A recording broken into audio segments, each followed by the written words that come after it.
Evening, everybody. Welcome back. Show number 2. Podcast taping. I had to do learning stuff. I had to get myself all caught up.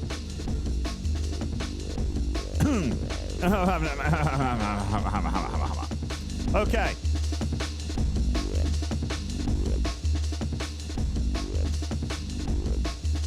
Hey, pal. Relax, baby. Relax, man. But yes, I stand by what I said. Hi, Oded. Yes, you did hear me. We did live stream, and now we are getting ready to tape a pod. For those who can't listen live or like to listen in their car or at work or running or doing any of those things. Running. Ugh. That's right, MJ. We're doing a podcast. Welcome in. Ads dropping. 30 seconds. Ads dropping in 30 seconds, and we'll get the show on the road.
Welcome back to the studio.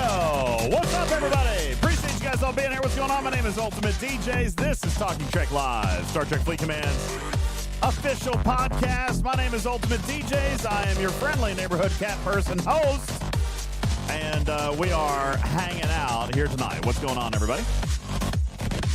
It's been a minute. And Alicia says, retired and loving it. Well, congratulations to you. What kind of retirement are we talking?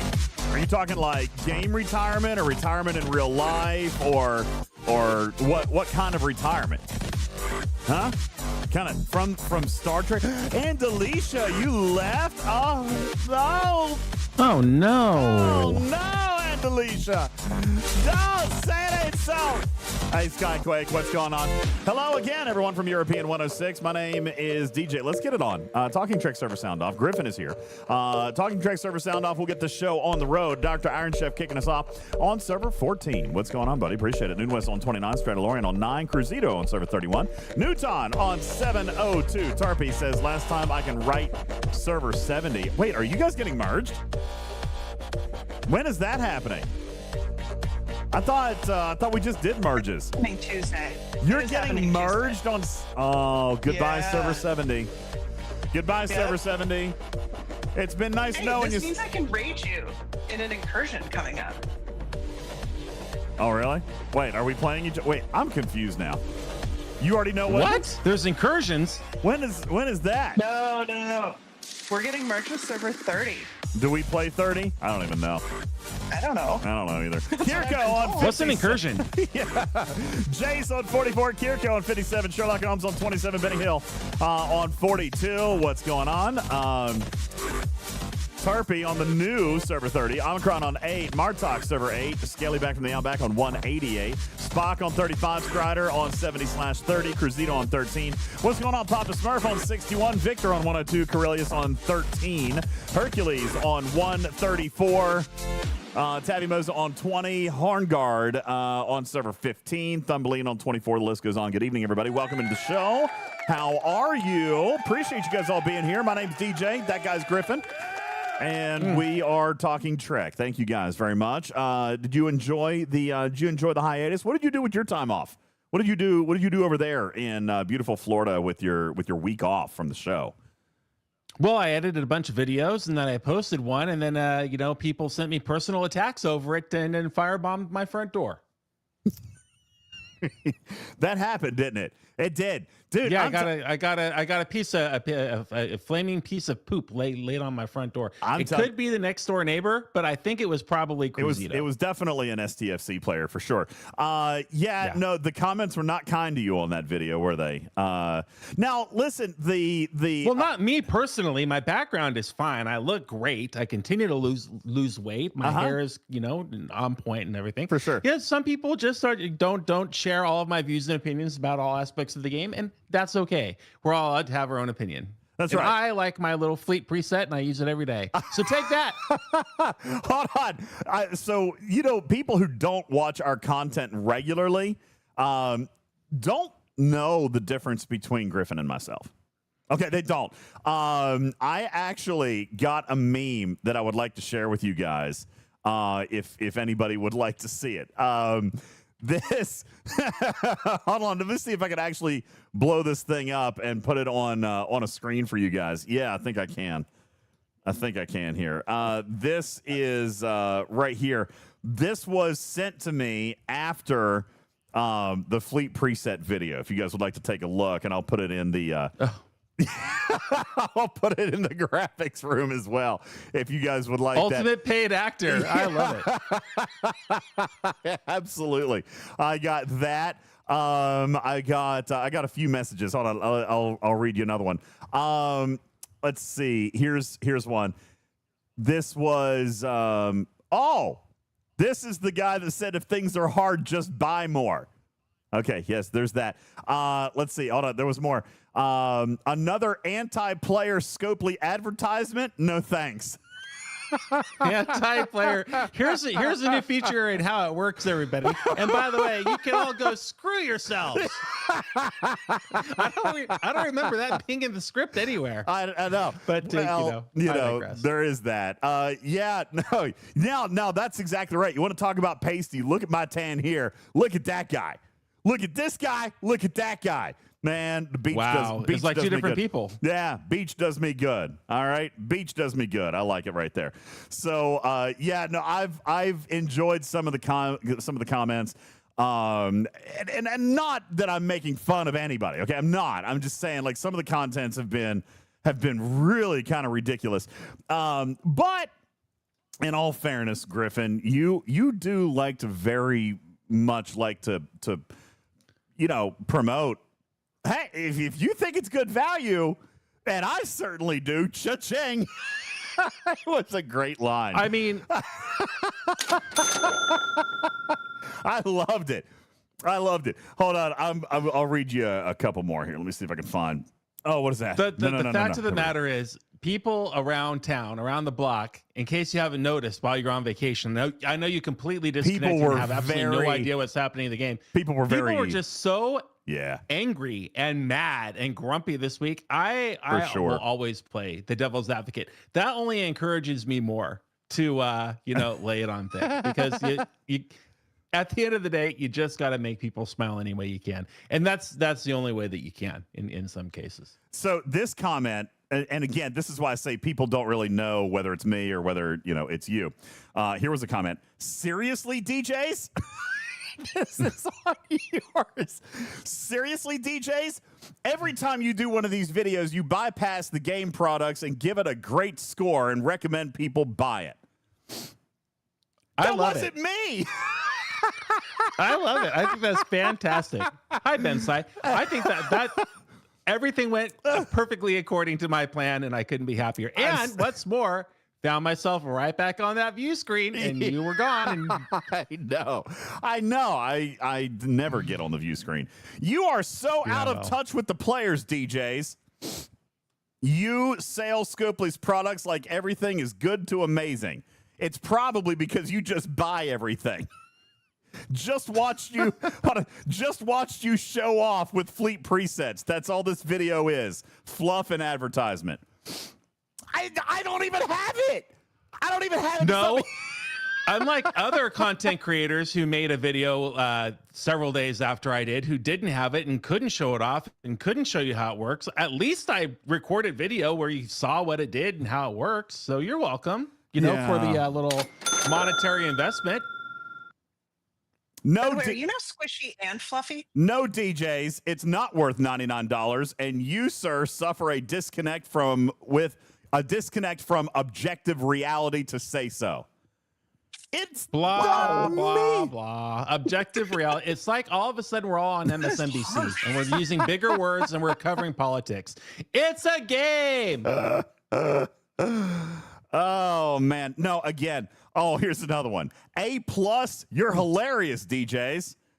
Not even the first one given free, which I would have liked one for everybody. I would have liked that. That would have been nice. Not even one given for free, and the only reason this preset is going to be useful is for arenas and incursions, two events of which are broken with every iteration. Also partially true.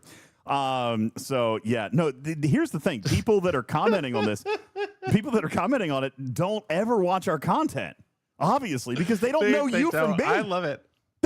I can literally go on and I can say and do anything I want and take absolutely no responsibility for it at any time. Listen, you might, on the next video that you do, you should actually say, "Hey, my name is DJz." Like just go. I think I will. I think I absolutely will. Just identify yourself as me, because that's all apparently. That's all apparently. There's only know. room for one UltimatDJz, sir. Let's get that right. And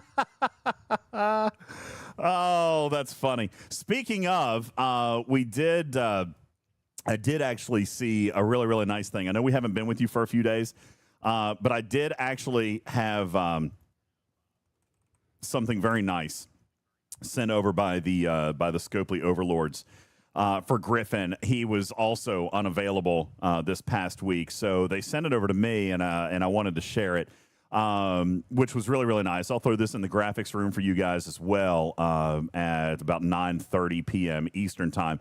It was the congratulations plaque on the first commanders in the galaxy who were able to obtain their USS Vengeance. Everybody, congratulations to Atomic Punk, Admiral Von Snyder, Nova Ray, Noon Pier, Grand Admiral Key, Battleborn, El Cid, and Griffin's Contractors. Everybody, yes.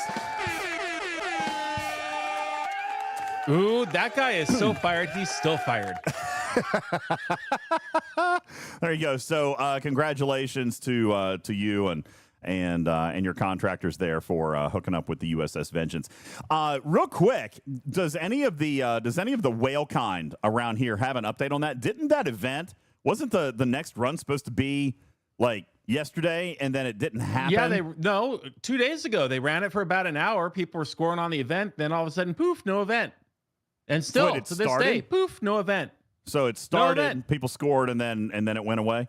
Does anybody have any update on that? I don't have any update. I didn't even know it started. I'm looking for the chat. Daystro says I need 200 shards as a comp. Wow, do you have 800 shards? Really? That's crazy. Even Griffin only has 600. I know, Daystros. MJ, the stew was great. Thank you very much. Appreciate that. Abe says I have 570. So was there an announcement as to why it was launched and not launched or whatever? Anything?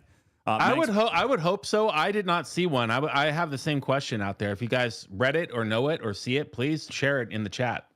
MJ said no comms about them pulling it. I mean, again, there's only like 60 people. Actually, that's probably not true. How many people are actually eligible for this thing?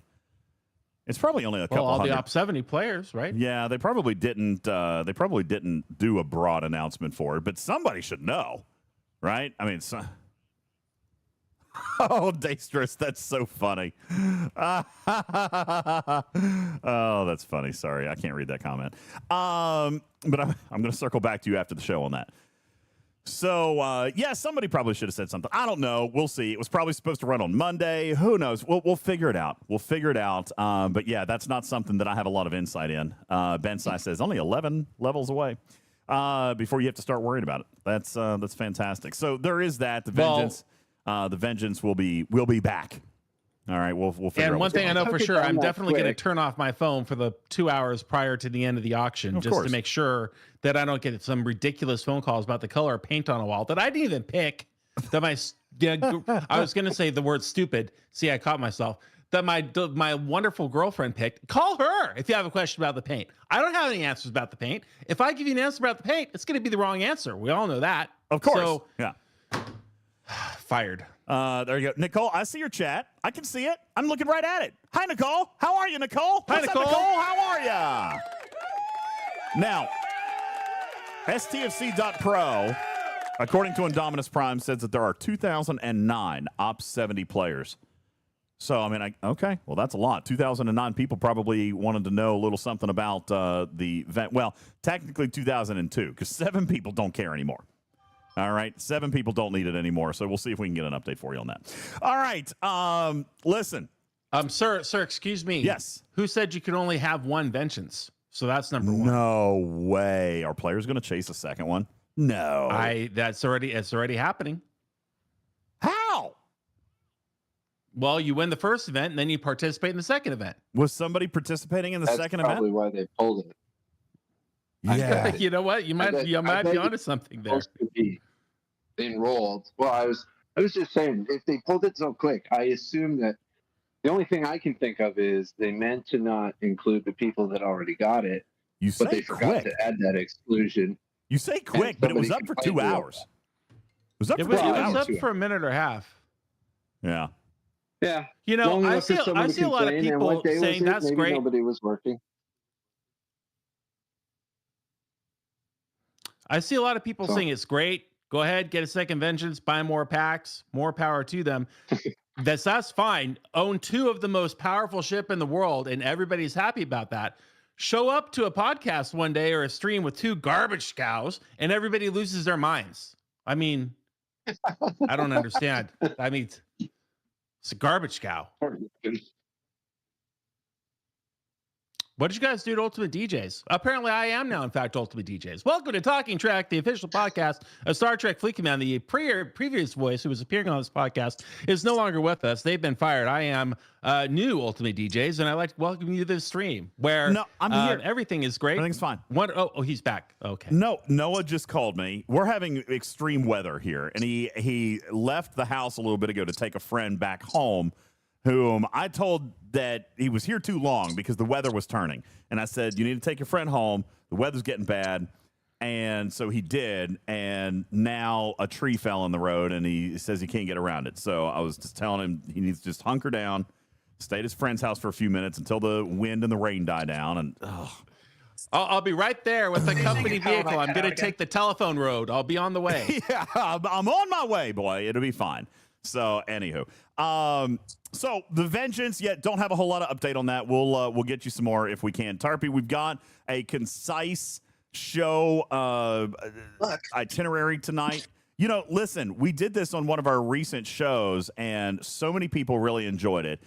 Just the real quick segmenting of information, kind of the chapters, if you will. I mean, even if somebody did like mark this thing with chapters, because I'm not going to do it, I don't have time. But if we were going to do something like that, the last show that we did was very, very popular for that, and I want to try to do something similar here. So we are going to go around the horn tonight. We've got a list of bullet points. I don't know if we're going to be able to get Jules Verne here tonight. We've got Matters on the stage. Welcome back, Matters. You were also on vacation last week. See, Matters was responsible and took his vacation at the same time as the host. So when he came back, then everything was good to go. And everything that's exactly what I did. I waited to hear when you were going, and appreciate that's that. when I booked mine. Yeah, there you go. Very good. Tarpy and Putz are here as well. That's right. I want Jules to show up so I can tell him about mail that came. I haven't had a chance. Maybe we could take a screenshot of this. I can put it in the graph. No, you know what? I don't want it in the graphics room, guys. I got a piece of mail. Did you get a flaming sack of crap on your door too? No. I actually got a piece of mail to the attention of Jules Verne. And what? Yeah, it was sent to the Talking Trek podcast. Attention, Jules Verne. So which is great. I'm fine to be the handler of that stuff. I'll be more than happy. I'm going to see him here before too long. I'll be more than happy to deliver it. If you guys want to send Tarpy mail, I can send her mail. You guys can send it you can send it here to Talking Trek, and I'll make sure that it gets out. Okay. Chet says Did Jules you hear that? is going to get it. Does not want your mail, so just save yourself the stamp. Jules will get it within 9 to 12 months, which is the standard shipping time from the Talking Trek studios. Okay, so what is? Have you gone to the post office yet with those prizes? No. If not, I'm turning off my computer. No, I'm turning off my computer. I can no longer be associated with this podcast. I was on vacation. I was on vacation. It'll be fine. Also, very quickly, just in case anybody wants this, all right, made a couple of new sound alerts.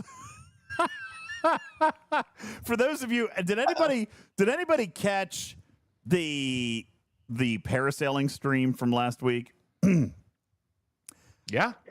Oh, good. Yeah, the one with had a ultimate reversal. Yeah, we all caught it. Okay. Well, I mean, I didn't know if everybody saw it. Matters, you probably didn't see it. No, I didn't see anything. I was way. Yeah, I was parasailing with my family, and I got the wind was rough. The wind was rough, and I got a little bit motion sick while I was in the air. And obviously the community has demanded. I'm number one. Oh, that's not it. The community has demanded a sound alert out of this thing. Let me see if I can find it for you. I honestly don't even know how I'm going to cut this thing up. Number one. All right, I don't know how I'm going to cut. Sorry, I don't know what is happening here. I don't know how I'm going to cut this thing up as far as making it a sound clip, because it's kind of long and that's just it, Bomb Diggity. There was no video. There's no video of this at all because I had the camera pointed away. It's just audio. All right, here's what you got.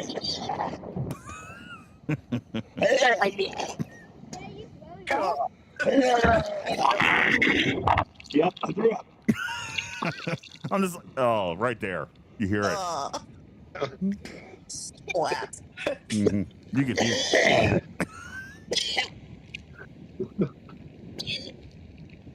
it. You broadcast this and now you've replayed it and now it's a sound alert?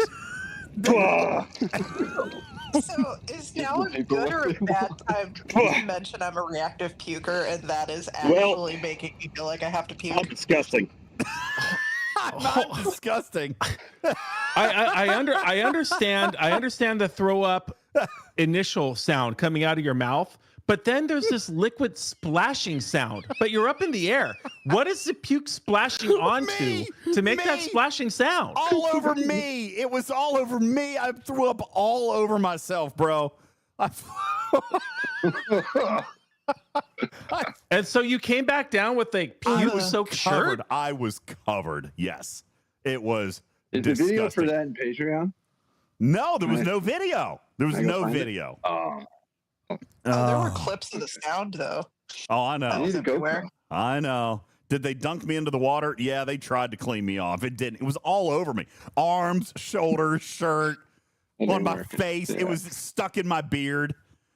Oh, you know, somebody is going to animate God. the cat and put that animation to that sound effect. Okay, that actually is making me feel sick. I know. Like legit. I was sick. It was gross. Anyway, so I've got the sound alerts. Hey, Lost In, I also made you a sound alert while I was in between shows. I made you one. Danger, Will Robinson. Danger. No, Will Robinson. Danger. There you go. I'll get them all uploaded tomorrow. Let's see. We did have. I'm going through the new sound alerts here real quick. We had this one. This is a humping turtle orgy, the likes of which I have never seen before. We got that one. That's not my voice. Yeah, that's in there. Also, apparently somebody sent me this. I blew it and blew it and blew it. I blew it 15 times. I feel like that's not my voice. I don't know anything about that. We have this. I'm number one. Got that one. And then I will blow anything you ask me to blow. Yeah, that's not my voice. So anyway, MJ says that's not sound alert material. Yeah, I agree. I'm probably not going to upload it. Where is the sound alert that's like me saying, I think this is a great pack and you should buy it immediately? Because I play that 20 times a show. There you go. Clip it. There you go. Someone send that to me, and there you go. That'll be your next sound alert. All right. Thanks, DJs, for being out of touch with the player base and just buying everything like a complete whale. I'll see it. I can see it now. All right. Oh, man, that's so funny. We're united in our anger. Damn it! And I'll whore myself out for another $100 tonight. Where did that come from? I remember. Oh, that's a good one. I do. I think I remember that one. Yeah. Thank you. Yeah. Yeah, there you go, Shriva. So anyway, new sound alerts from vacation week. There you go. I'll get those uploaded here before too long. Listen, thank you guys for bearing with us. We've got almost 300 in the live studio audience. We had over 400 earlier today. Thank you guys. You guys are awesome. Appreciate that. That's great for a Sunday. Thank you. Yeah, very, very good. Listen, earlier today, we did 6 hours just on Twitch and YouTube. We did a bunch of crew testing. We did a bunch of discussion. We did a bunch of stuff. Neon says, where's the anal glands? No one apparently clipped that one. All right, that one's not on there, so no one sent it to me anyway. Hold on. Thank God for that. No, hold on, Tarpy. No, hold on. No, and then. Hey, engineer, be sure to DM that to me over on Discord. I'll get that up for you, okay?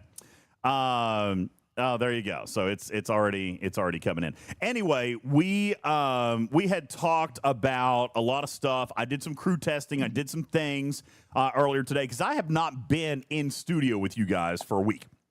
All right. So there was stuff that I wanted to be able to get done and I wanted to be able to talk about. Plus, server 15 finally, for the first time, cleared IMS Stage 2. So we got to IMS Stage 3. That's right. Good job, 15.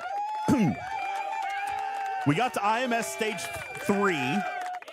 And how is Stage 3 coming along? Well, Stage 3 currently shows us at 616 points out of the 12,000 that we're going to need to finish this event. So that's highly interesting because server 41 also reached Flashpoint 3 at 9 a.m. Eastern this morning. Fantastic. And we are currently sitting at 446 points. 446 points. And I'm pretty sure I'm 100 of them. Yeah, here's the deal. All right, there's a whole point on this, and Matters, Tarpy, Putz, if his microphone is working, we're going to go round the horn on this thing. This is how I wanted to set up this show, okay? I've got the bullet points. We've played a little bit. We've had a little bit of fun. We're going to talk. We're going to discuss some of these things, but I got bullet points, and one of them is Flashpoint events. All right. Flashpoint events. And how, in the words of one of my most favorite people on the face of the earth, all right, how it's just straight up trash. Okay? Straight up. Yeah. More like Crash Point, more like Trash Point, more like Poop Point. All right? There you go. That would be Trash Keeper. Okay? No one is going to be able to complete this thing here. Absolutely nobody. And this is the second week in a row that event requirements have been discussed, asked for, adjustments, whatever. Then they come out and they adjust them, and then they have to pull the IMS because they make a mistake on scoring. And when they put them back up, they put the original scores back up. All right. So they make the adjustment. Then they go back and they mess it up again. That's like showing up to school with your underwear on and nothing else. This is one thing that I had discussed in the previous show, like earlier today in the stream, just kind of casually, Tarpy. This arc has had absolutely no attention to detail. The live ops team has not done well this month. They really have not. Game design has delivered what I think is a passable product. We're going to talk a little bit about that. But when it comes to Flashpoint events, which I think it's very important for us to discern, the difference between the Flashpoint loop or the Flashpoint feature, okay? The transigen loop. The transigen loop, that's what somebody else called it, was the transigen loop.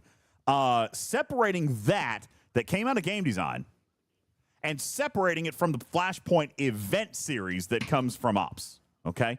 This, Floyd says it's an overly complicated loop. I agree that it's got some complication to it, but it actually really is very simple when you take a step back and you look at the loop is not complicated. The events have made it complicated because the cart is before the horse in so many different aspects of the events. DJ. Yes, absolutely. For example, taking a look at the IMS, you know what IMS stage 1 should have been?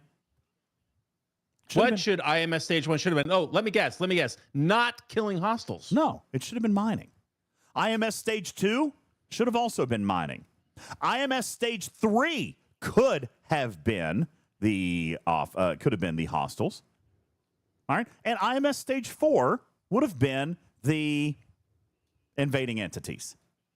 Okay. I mean, all it boils down to is when you're getting started in this loop, it's all about upgrading your transigen forge building. You got That's it. the bottom line to the whole thing. Peg right? leg. And how do you upgrade the transigen forge building? Do you go and kill hostiles or do you go and mine stuff? You mine. That's just it. Peg leg says the transigen loop is still trash, 4 miners 24/7, and can still only pull 1 chest daily on all rarities. So first of all, that is good that you're actually getting a single chest pull out of all of them. But what you need to be focusing on is the common. And you probably need to be focusing on more than 1 pull. All right.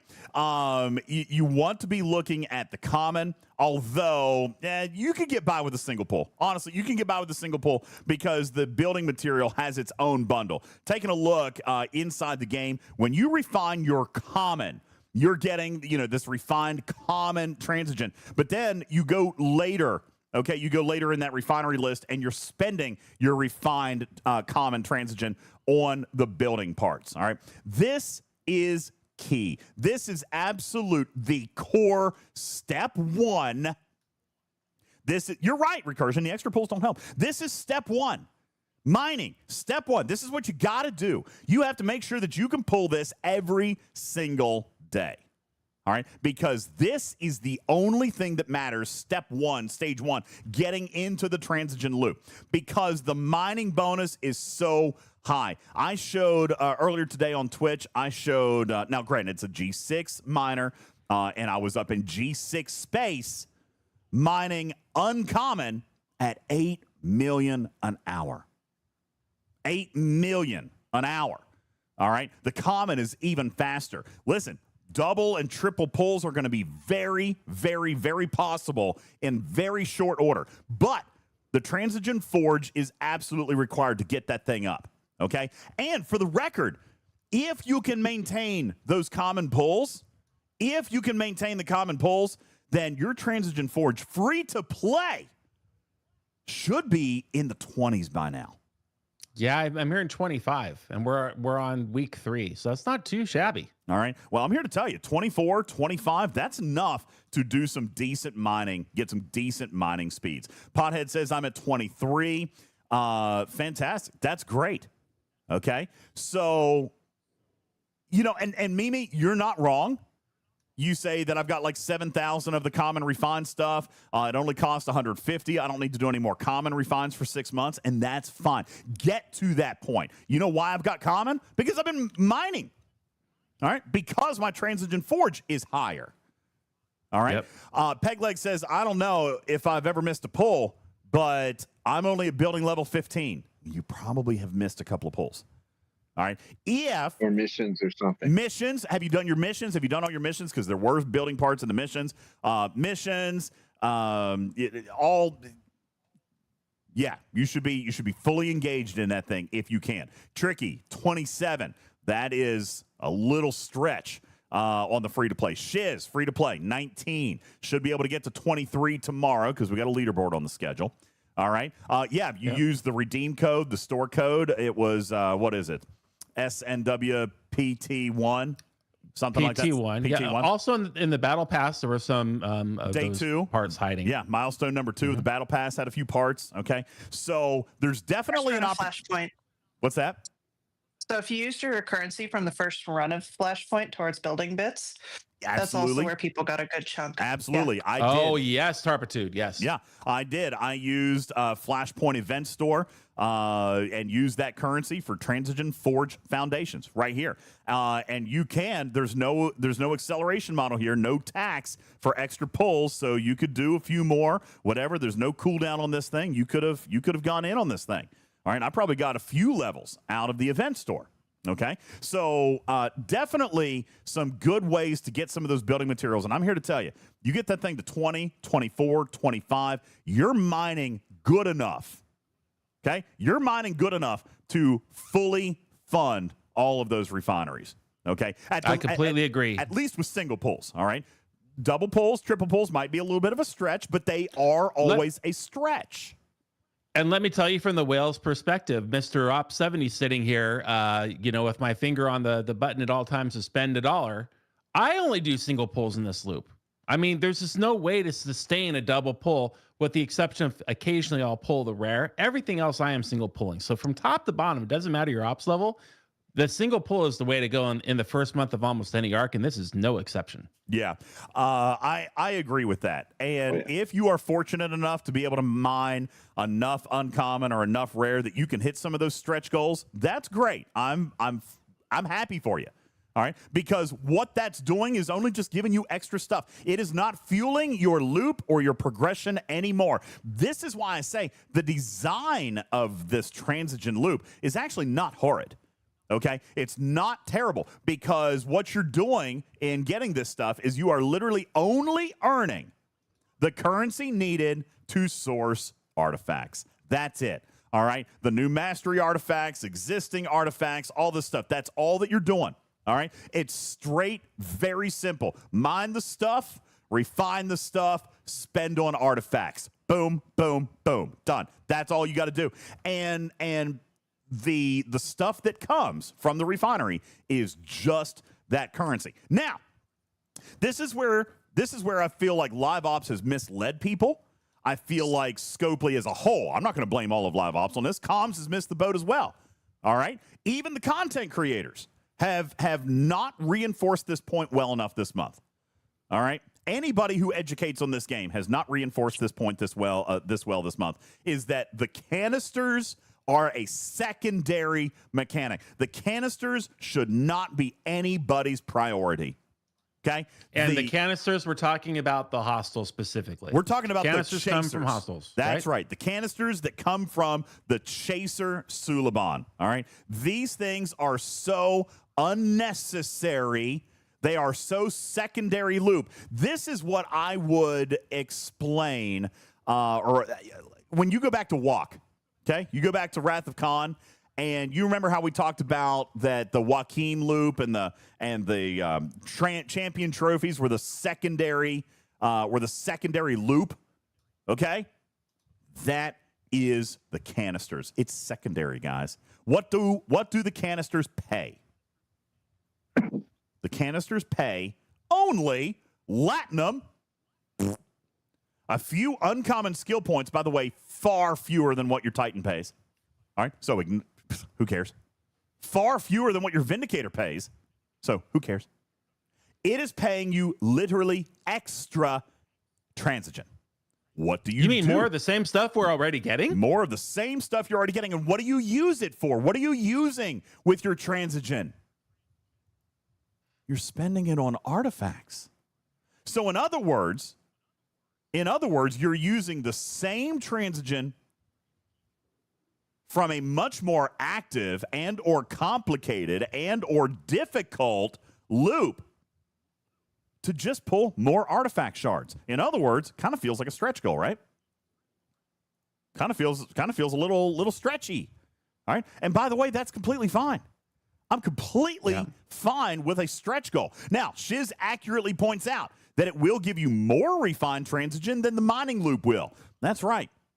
It will, which is why it is perfectly designated as a stretch goal. It's the bonus. If you're strong enough to do it. That's what's deceptive about it. You're chasing it because you see how much more you're getting. But it was not the intention. This is artificially, easy for me to say, manufactured by not game design, but by the event planners of this month. Oh, for sure. Now, by the way, Nicole says, yes, artifacts are good. I'll take them as much as I can. And by the way, that's great. Do it if you can. Cruzito, you're absolutely right. The PSA is ignore the canisters and the chasers. Focus on the mining if that is what you can do. If you can do more, then do more. All right? But players should not be killing themselves trying to get these canisters, trying to work these chasers, trying to do all this stuff. Because I'm here to tell you, that is tough. It is tough for almost every generation of players. It is tough, especially on G6, especially low to mid G6. They probably have it the worst. Tricky says you'll fall behind if you don't do it all. I'm not buying into that, Tricky. Don't do that to people. Don't do that. Wait a minute. What? No. You'll fall behind on pulling artifacts, many of which have been in the game for 2 years? Well, not necessarily. Not necessarily, because some of these artifacts are newly sourceable. That's fair. And a couple of the mastery artifacts are brand new. So what if somebody, you know what? If you pull those canisters, if you pull the rare canisters, all right, you have a chance. You have a 60% chance at 4 artifact shards. Meanwhile, you get a guaranteed 16 out of a single pull from the mining stuff. Guaranteed 16. Objection, Your Honor. Guaranteed 16 out of the minimum. All right. The reason why I feel as I'm right is because if you don't pull a single canister and you just do the mining, you're still going to have enough to convert to pull the new artifacts in the first place. You don't need to delve into the common and uncommon ones and pull all those artifacts too. Shiz says, but you can only sustain 1 rare artifact pull per day. So I would agree with that. I would agree with that on a normal, ongoing basis. But we have had events and missions and gift chests. And how many rare transigen are you guys sitting on right now? Because right now in a loading month, I'm actually pulling like 4 or 5. All right, Plugster says 0. You don't have any left, or you're not earning it? Wow. I have 200 left, but I've been using mine as I get it. Yeah, I've got 800. I've been using mine. Cottontail says I've got 55. Pegleg has 4,000.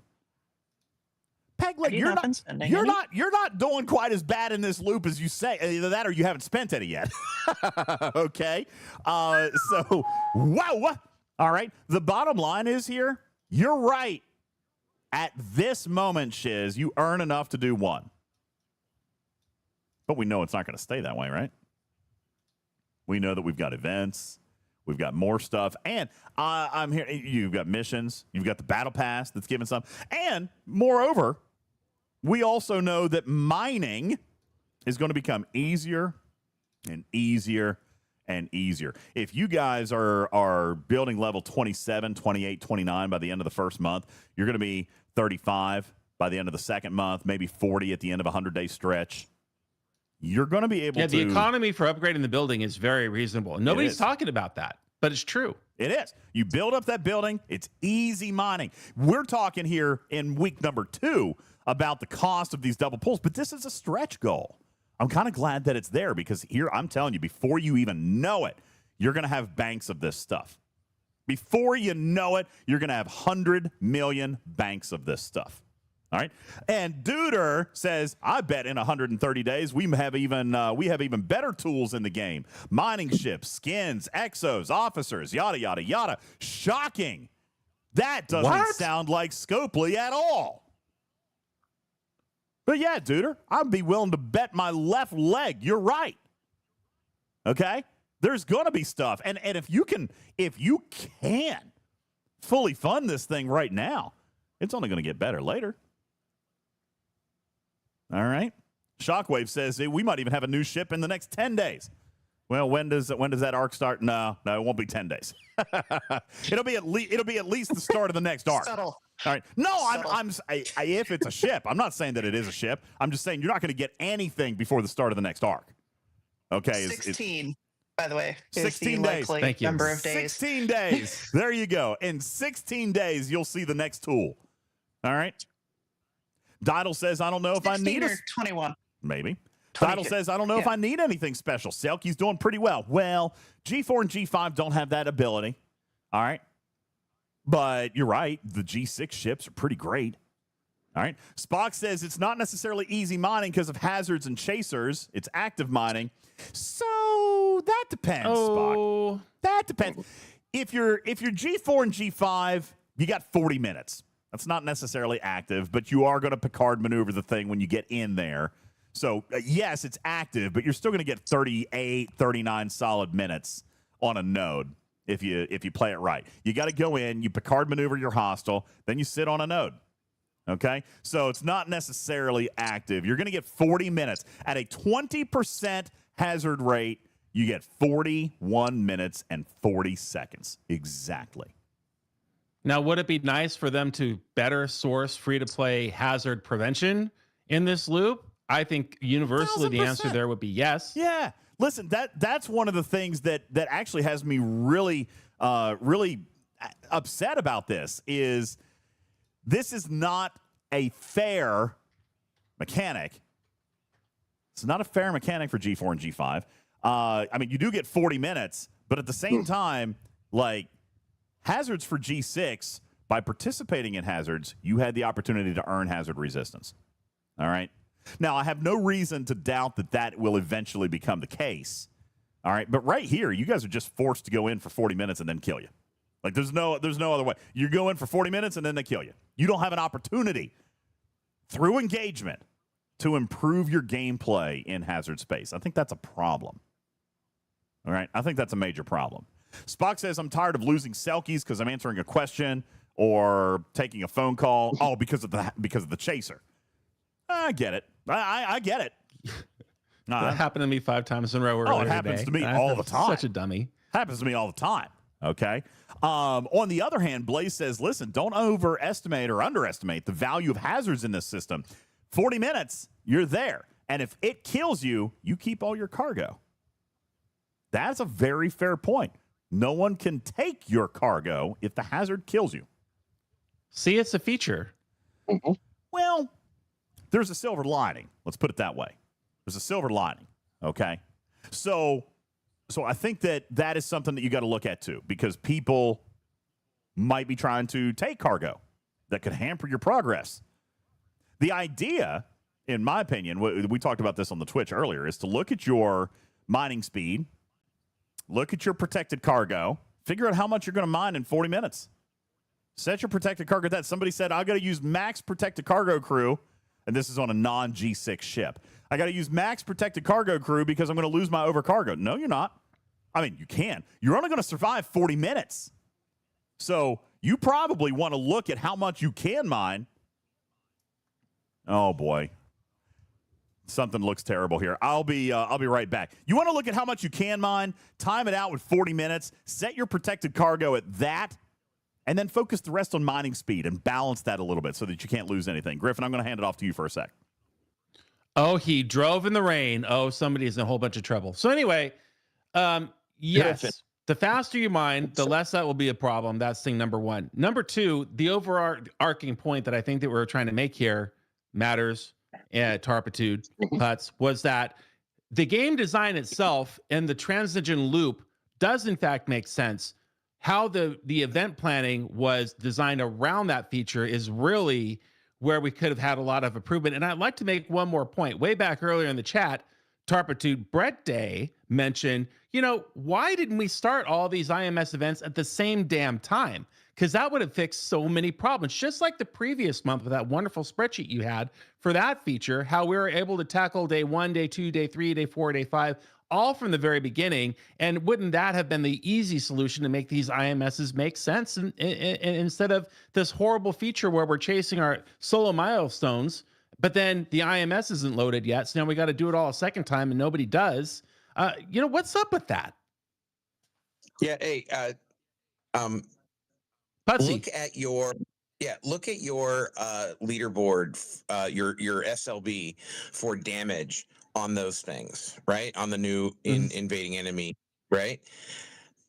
Bunches of people scored in that, right? And then look at your points for your day 3, your stage 3, right? That doesn't add up, right? Because nobody could hold their water. Nobody could hold their water, right? Oh, I'm done with mine. Okay, I'm just going to go on and do it. Like, I get what they were trying to do, but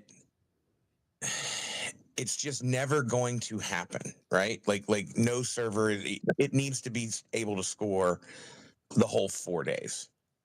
Well, for me, it's it's such a misstep and inexcusable, if I'm being honest, to have such a successful 5-day mini arc event run where everything is achievable and tackleable, if that's the word, it is now, from day 1, from minute 1, and then you roll right into this brand new Flashpoint feature, and oh no, we can't let you hit 2, 3, or 4 until you complete them in succession, and let's run a subsequent solo milestone, so many people have to do the work twice. I just don't get it.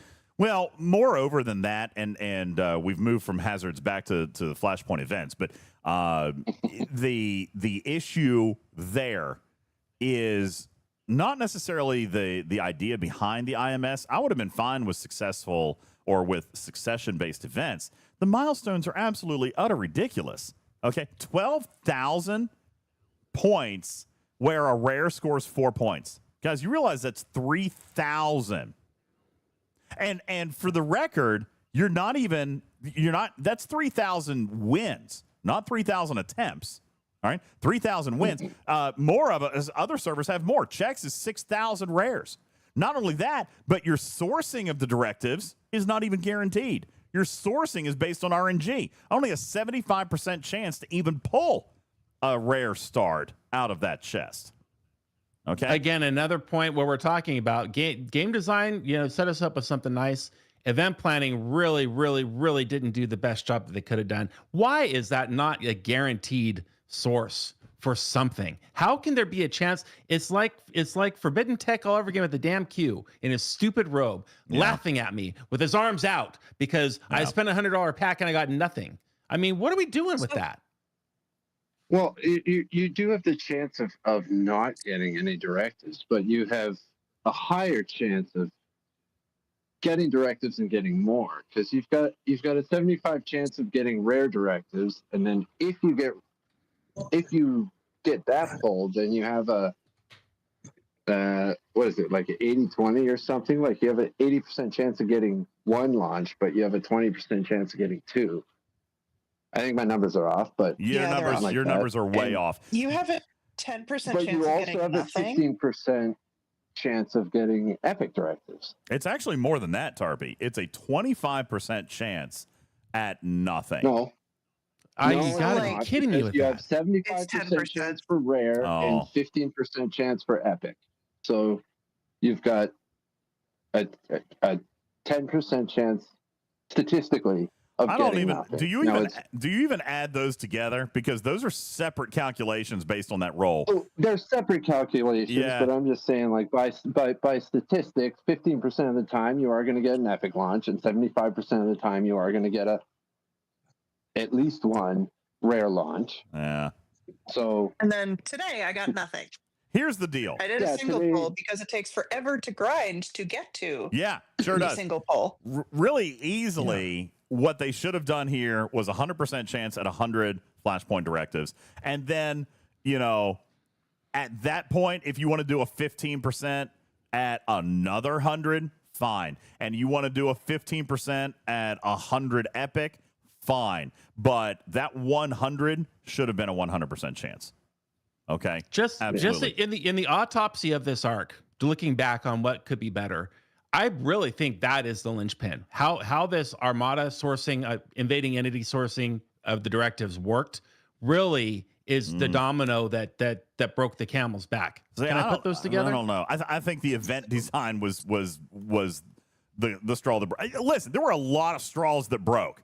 Okay, there were a lot of straws that broke. This is just but one. Okay, you've got the directive sourcing. You've also got the fact essentially a double grind. When Flashpoint events are running, not only are they expecting / demanding through events that you're funding your canisters, but they're also wanting you to completely separately grind for the drop ships. All right, which pay a totally different currency and have a different refinery and do a different thing. And then you've got events for those. Okay? And those are not auto grind. If anything, all right, though the insanely high milestone, and apparently server 15 doesn't have the highest one. Okay? Apparently we don't.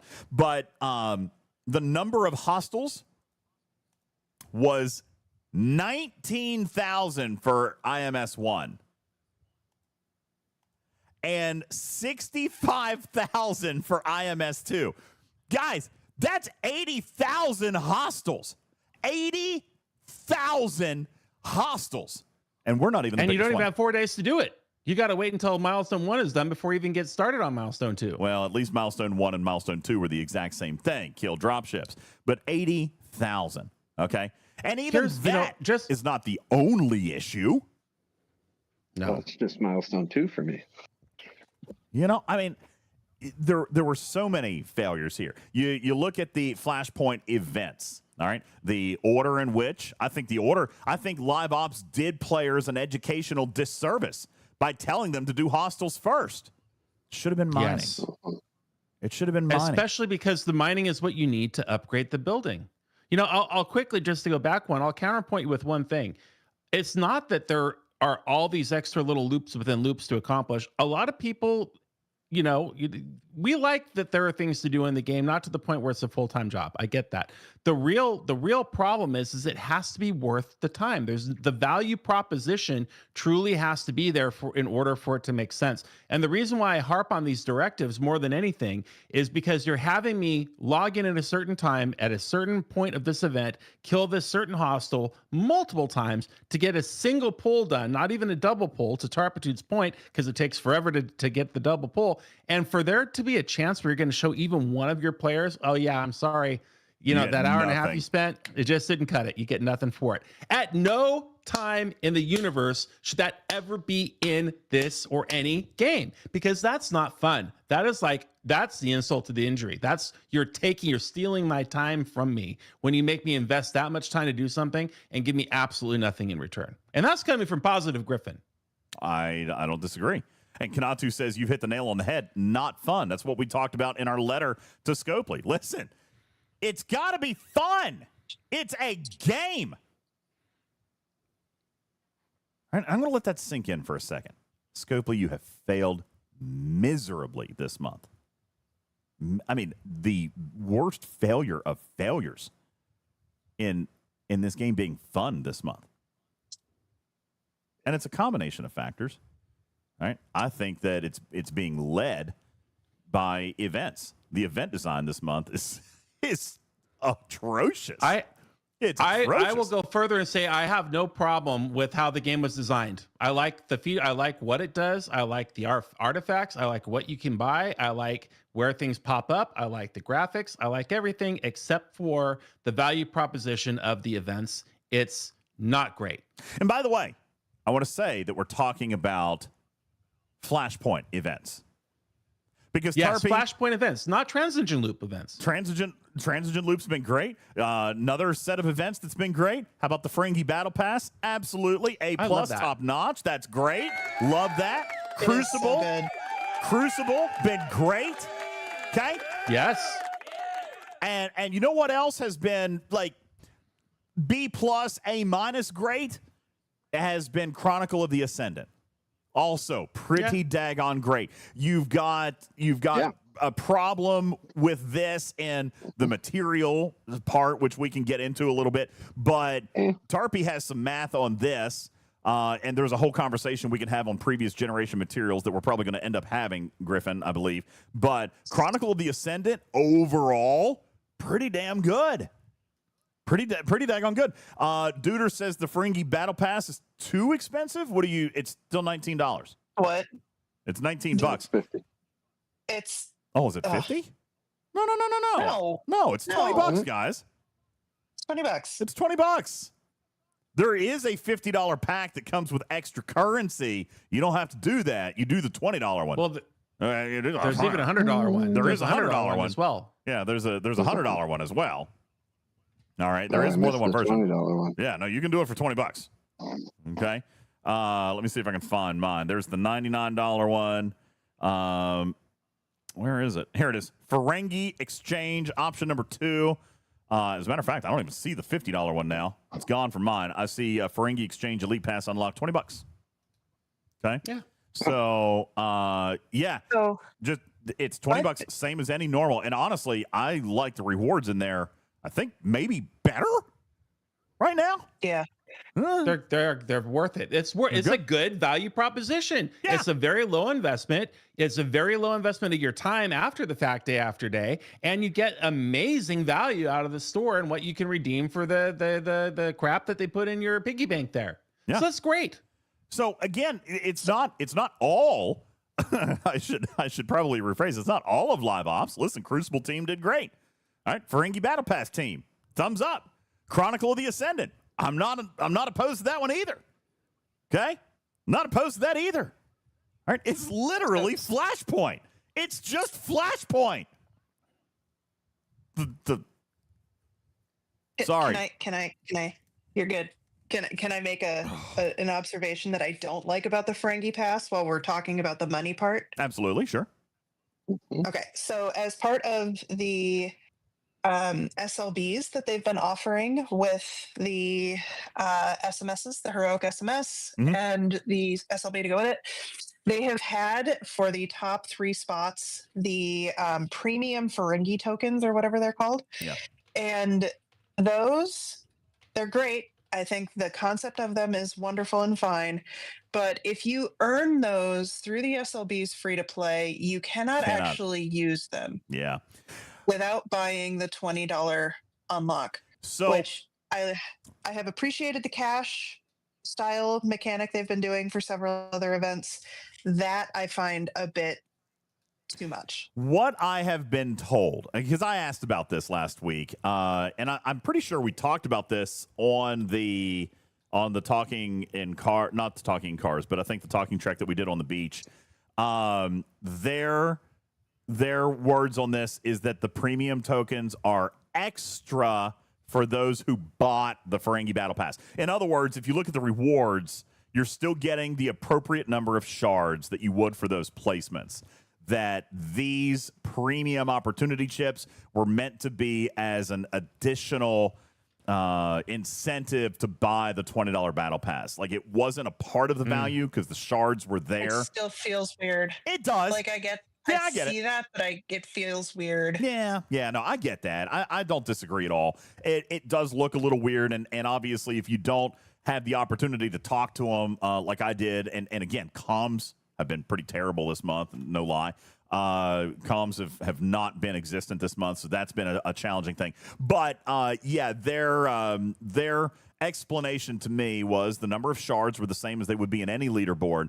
They just put those there as an added incentive if you had the battle pass to push a little bit harder, or if you ended up pushing hard enough to win, then you had the added incentive of spending the $20 to get the battle pass and unlock those extra pulls. For those of you who are curious, those extra pulls are in the officer tab inside your Ferengi bundle. All right. It's actually also a little bit hidden, which I don't like. I think that's a little bit tough for some players. The event store is very cluttered right now. So we'll talk a little bit about that as far as what's going. But like if you look in currencies and materials or ship parts or blueprints, the Ferengi premium pulls are nowhere to be found. They only exist inside the officers Ferengi box. All right, you go into that bucket, and then you'll see Ferengi Premium Opportunity Chest, which gives you extra event store currency, regular Ferengi event store currency, okay, and then a chance. Not even. That's why I say I don't know that these premium tokens are all that everybody's really like hyping them up to be. You get some extra currency for the Ferengi exchange, but you've only got a 40% chance at pulling shards. And honestly, it is a 76% chance at 3 shards. So with all the currency you could earn from this thing in a free-to-play fashion, even if you win one of the leaderboards, you're only talking 1 or 2 pulls. You know what I'm saying? Yeah. So you might get nothing. Again, that comes back to Griffin's whole, you know, why do something if you get nothing? How pissy would you be if you won the leaderboard, won the currency, bought the battle pass, went in there, earned no shards, and earned 3,600 event store loot? Awful. I'd be really upset. I'd be as mad as I was when they first did it with Forbidden Tech. It was silly. Look here. That is absolutely possible. You got a 55% chance at earning the smallest pull of 1,200 Ferengi exchange credits. That is guaranteed, okay? You've only got a 40% chance at 3 shards, so statistically speaking, out of 3 pulls, you're only going to get 1. All right, and statistically speaking there, it's only going to be 3 shards. All right, so again, that's why I say I wouldn't put a lot of stock into this thing. I think that their explanation is acceptable, but again, the comms on this thing were not real good. But their explanation, in my mind, is acceptable. It's meant as a little extra something for those who bought the battle pass and who won the event, but it's not taking away the value of what you could have done in a solo leaderboard, because you're still getting the appropriate number of shards. Listen, the vast majority of players, look, first place in this leaderboard pays you 3 pulls. First place pays 3 pulls. Statistically, here's what you're going to get. 3,600 event store currency and 3 Scotty shards. Value proposition. Statistically, you're going to get 3,600 loot and 3 Scotty shards. That's statistically, those are the So does it matter?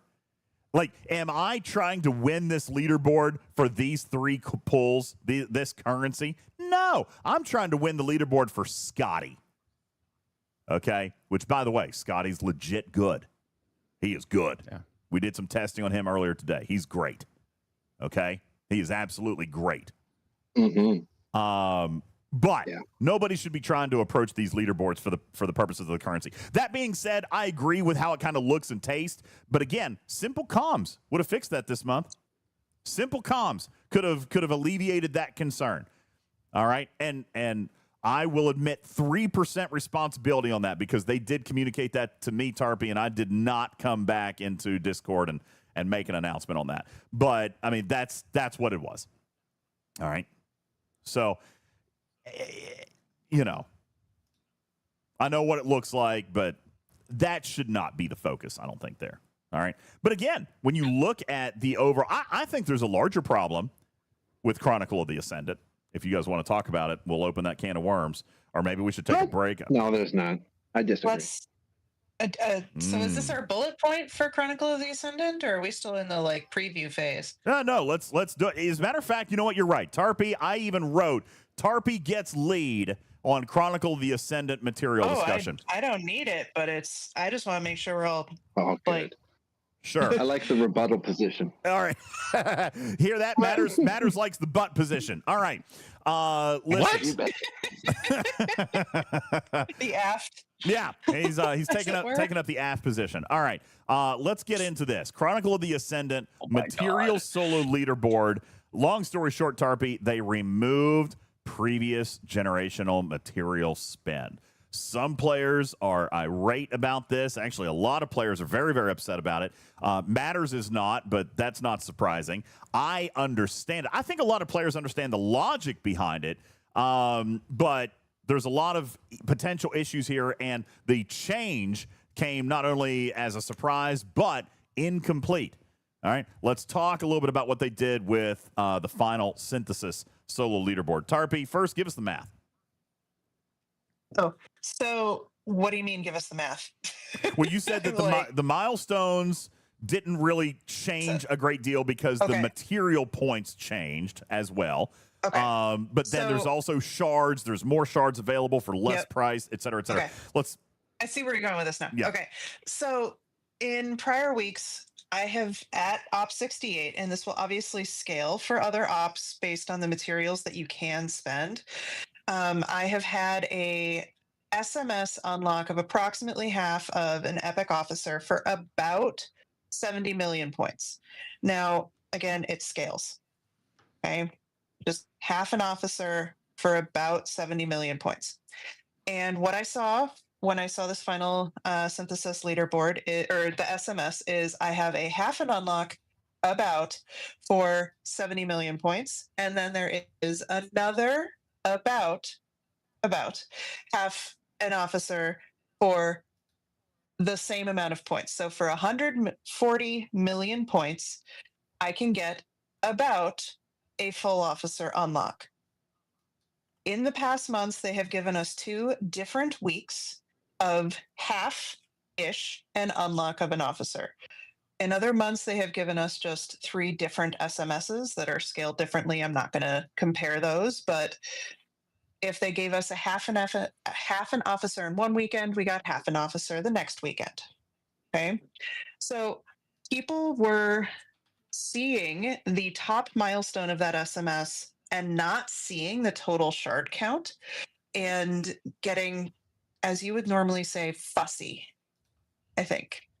And to their credit, it is not the 130 shards that is needed to unlock the officer directly from that SMS. But if you looked at the other SMSs that you've had the opportunity to participate in throughout the last 5 days, there are, through this heroic, once you finish the feeders for this meta, there is another set of shards that you can get directly from this meta. So if you did, that's right, Chris, if you did the entire meta, it is 165 total shards. And to unlock Scotty, you need 130. Now, if you have been able to participate in the away team's loop, the P1 ATA loop, enough to get to the SNW efficiency, Scotty takes fewer than 130 shards to unlock. So, overall, I think this is a good way to do it because there has not been any required SLBs to unlock Scotty. And as of, I mean, I can also talk about what the other events were, but I don't think that that's a bad way to source an officer, especially if you consider that if you, hold on, Putz, if you also got to finish the last milestone of the Boldly Go, that also had 10 shards. There's been a few other shards in a few other places this month as well. Well, not only that, but and before Putz jumps in, I'm going to point out that there are not one, but 2 varieties of leaderboard that are also going on related to Chronicle of the Ascendant. One of which I don't expect a lot of people to place in. That is Chronicle of the Ascendant Meta SLB. That is, definitely going to rely on some leaderboards that you've gone through the week. It looks like I'm probably just going to miss it, which is unfortunate, but top 25 there are going to score some extra shards, at least 10. With as many as 200 shards in the first place position. But not only that, you have just a good old-fashioned classic solo leaderboard that has also had its slots expanded if you are a G6 player. All right. In which it goes down to 50 spots, and they separated this from low level 60. So you're now 61 through 65 and 66 through 70. All right. So that is a good thing there. So there's a number of Scotty shards that are available. Okay. I think is what we're kind of coming back and saying. There's a lot of Scotty shards that are available. And I don't think the general community is that upset about the number of Scotty shards that have been available, or even the way that they do it. All right. Even the points and the 100 shards and the milestone, all that. I don't think that's actually what's grinding everybody. I think what's grinding everybody is the removal of previous generational grade materials. Okay. That is the big problem that I think players are very upset about. And one of which it sounds like Matters is going to further infuriate people. But I've got an explanation on that as well, and a couple of suggestions for the higher ups. But we're going to break this one down. All right, this one deserves some conversation. So Matters, you are of the camp that says previous generation materials don't belong. I mean, I said I'm okay with it. I understand that, like, the reliance on previous generation materials that people have had.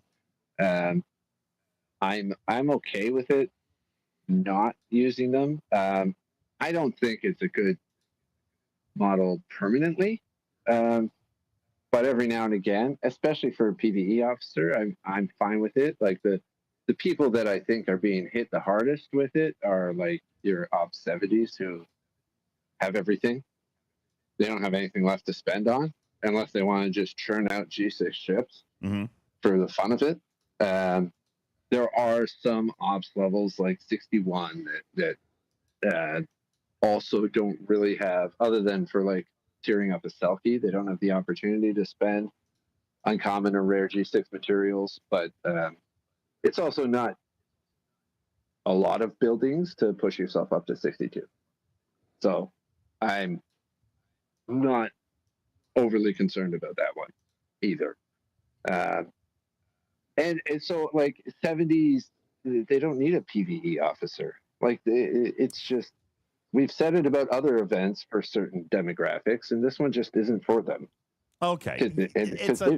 It's an officer auction that's been around in the game for 5 years. You can't come out and suddenly say, hey, you don't get officers anymore.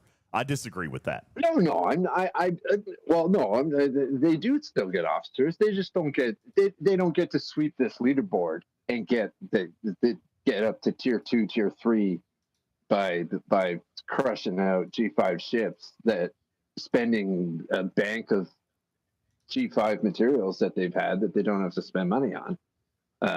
While other people are spending current generational stuff, maybe buying packs, maybe not, but actually pushing progression and not just filling up their shipyard with future scrap.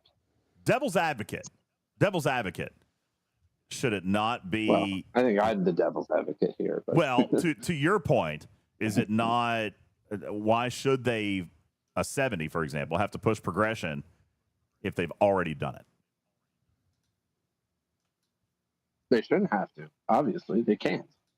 But I mean, they have pushed. They've bought their way into a place where they can't progress anymore, and the SLBs are literally, it's to drive spending. It's to try and it's to push progression and get people to pay to win at the same time.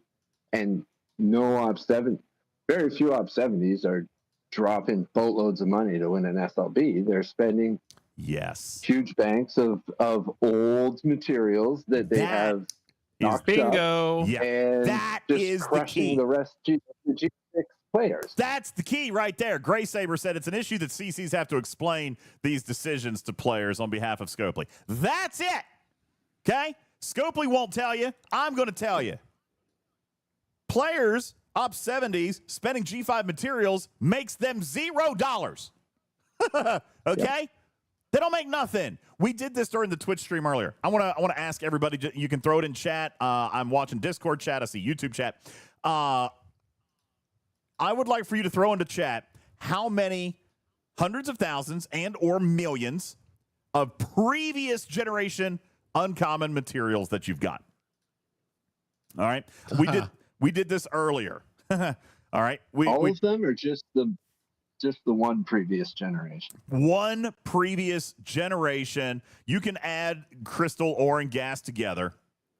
All right. But for me, for example, I'm going to say, all right, for G5 materials, I've actually got about 15 million. Rocky Mountain has 50 million. Balabomb has 12 million. Pixelate, 22 million. Okay? Players that have this many, 117 million, 63 million.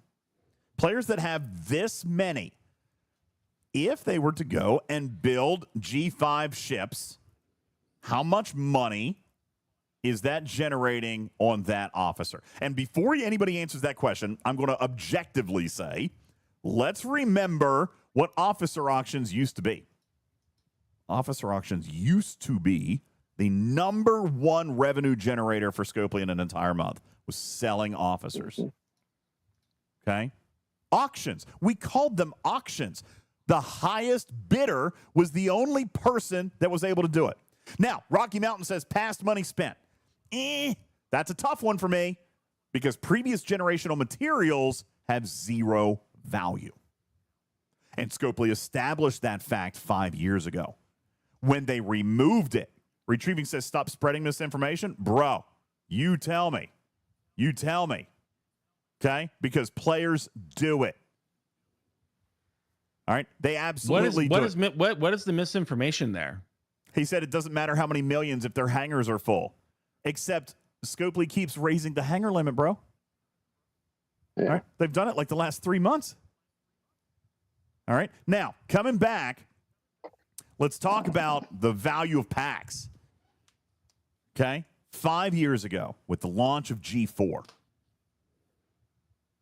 events didn't pay previous generational materials.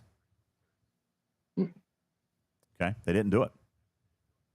And people lost their minds. That all started with the jellyfish, actually. All right. Manxman says Scopely does it to themselves. Oh, we can agree on that. We can 1,000% agree on that.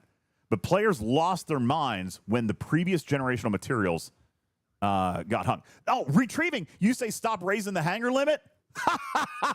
Tell that to the whales. Tell that dog don't hunt. No. Okay. Who do you think has been getting the hangar limit raised every single month? Okay. Listen, they want to spend their materials, but here's the thing. Bomb Diggity says we could always scrap them. Oh, that would be great if they did 5-star scrapping, but they haven't done that either. Okay, they haven't done that either. They won't for a short time. Oh no! Listen, 5-star scrapping ain't coming anytime soon, guys. Here to tell you, it's not. Okay, I wish. I'm on it every single month. It is nowhere close. We are nowhere close. Okay, as in probably not even in 25. It's not coming. All right. All that to say that circling back, auctions used to be Scopely's number one moneymaker. All right. I'm sorry. Did. I don't mean to be Why did they change that? What stopped DJs? Previous generational materials. All right. Because you earn maximum amounts. You earn absolute max amounts. So 5 years ago, they removed previous generational materials, both from packs and events. And players said, no, I still need it because I still have stuff to catch up on, which was legitimate. I want to ship scrap, which was legitimate. All those things were legitimate. Scopely said, okay, fine, we're going to put it back, but it doesn't bear any value. Like, we're going to put it back there. You're eventually going to have it banked up. They did this 5 years ago. They said that we're going to give you millions and millions and millions over the course of time, but it doesn't have any monetary value. For the purposes of your auctions, your previous generational materials do not score points in the value of your milestones. Okay? All right? Doesn't happen. Certainly says they didn't say it to me. Well, as somebody just said, why are the content creators speaking on behalf of Scopely? I'm speaking on behalf of Scopely. I'm telling you, they're not a part of the calculation when it comes to your milestone. Okay? Now, for the record, let me be very clear. I would love for them to return previous generational materials. I'm all for anything that makes my gameplay cheaper. I'm all for things that I could get for free, as we all are. Okay? 1,000%. We all want it to return because, let's face it, what's the actual facts? We like this because it allows us a cheaper, in many cases free, opportunity to obtain officers. Okay? I mean, that's what the complaint is. Further, by removing these materials from the calculations, they're not a part of the math anymore. All right? So they just stack up and stack up. And eventually, you're going to be done. Right? Eventually, you're going to be done with it. Like, does any G6 player still use G3? No, not even for scrapping. Right? No. All right? So I'll occasionally build the Enterprise or something just to clear the whatever that faction hunt, maybe. Faction hunt. Yep. Yeah. Faction so hunt. I don't have to kill us. Missions for helping your alliance on Crucible of War. That's fine. All right. Certainly says I did for spend events, bro. You spent G3. I scrap them without even leveling them, though. So you spent G3 on a traditional officer spend event? What? How many enterprises, how many hundreds of enterprises do you have to build for that? All right. That's a tough pill for me to swallow, certainly. All right. What's your ops level? Because you weren't building G3 for points. You're 67. Dude, G3 gives you what, 10 points? 10 points? If that. I don't remember what it is. Does anybody know? It's minuscule. It is. It's one of those. It's like you couldn't have built enough ships. You're picking up a penny off of the ground. It is literally not worth your time. Yeah. To do that with G3 in a G6 economy. For sure. Okay, you can't do it. If you are missing any other pulls ever, it is because you are putting time into scrapping and intentionally doing that with G3 ships during a spend event. Yeah, it's that barely is about as blunt as I get, dude. It's barely worth the clicking. You know what I'm saying? 10 points per 3-star uncommon. Well, that's cool. At Op 67, we need 140 million. All right, let's no wonder he's mad if it takes him that long to get through any of the milestones. Holy smokes, man. Let's see, 147 million divided by 10. You only had to spend 14,700,000 G3 uncommon. You can max an enterprise for what, a couple thousand now? So that would be, let's say 5,000 is what you can max an enterprise for. You only had to build 2,900 enterprises. Oh my God. Now, okay, let's be fair. We're not, hey. There is no way that you are, unless you were trying to top off 1,000 points or a couple, maybe even 1,000,000 points for one milestone on an SMS. You're not doing that for a significant portion. Cruzito just showed us the cost, the material spend auction points for maxing a G3 Enterprise is exactly 64,680,000 points. What? You were the one complaining that the mats were still in the packs. They keep them in there because they have no value to Scopely, and they just don't want to deal with the biggest whales complaining that the mats are no longer there. Well, and they did. They did complain about that. Yeah. Now they complained. Let's go back. Certainly, I see your comment. G5. I get that. I totally understand. The previous generation, G5, that would have helped a lot of people. And for the record, I agree with you. Okay? I agree with you on G5. Because we talked about this earlier on the Twitch stream. You've got about 50% of the total gameplay audience that aren't going to be able to spend uncommon anyway, right? How about Ops 60, 61, 62? How about Ops 50, 51? Actually, Ops 50 can. Technically, it depends on how advanced they are. Ops 51, Ops 52, Ops 53. Okay? These guys can't. This has been a long-standing conversation about how the first couple of levels of every generation only cost common. You can't do it. You can't. All right? So we've always talked about the value that a previous generational material has. Does it deserve to be reduced in value? Absolutely it does. Absolutely it does. Okay? There's no way that it doesn't, that it absolutely deserves a smaller value. But it does still have to be there. It does still have to be there. Because you've got some players who can't do anything else. Let's look at those same whales on a level 70 who's built everything, maxed everything. What's he going to do? What's he going to spend on? Now, he could spend G6 to him is previous generation, just like G5. All right? But what are they doing? They can do the same thing, G5 or G6. They're building ships. You know what I'm saying?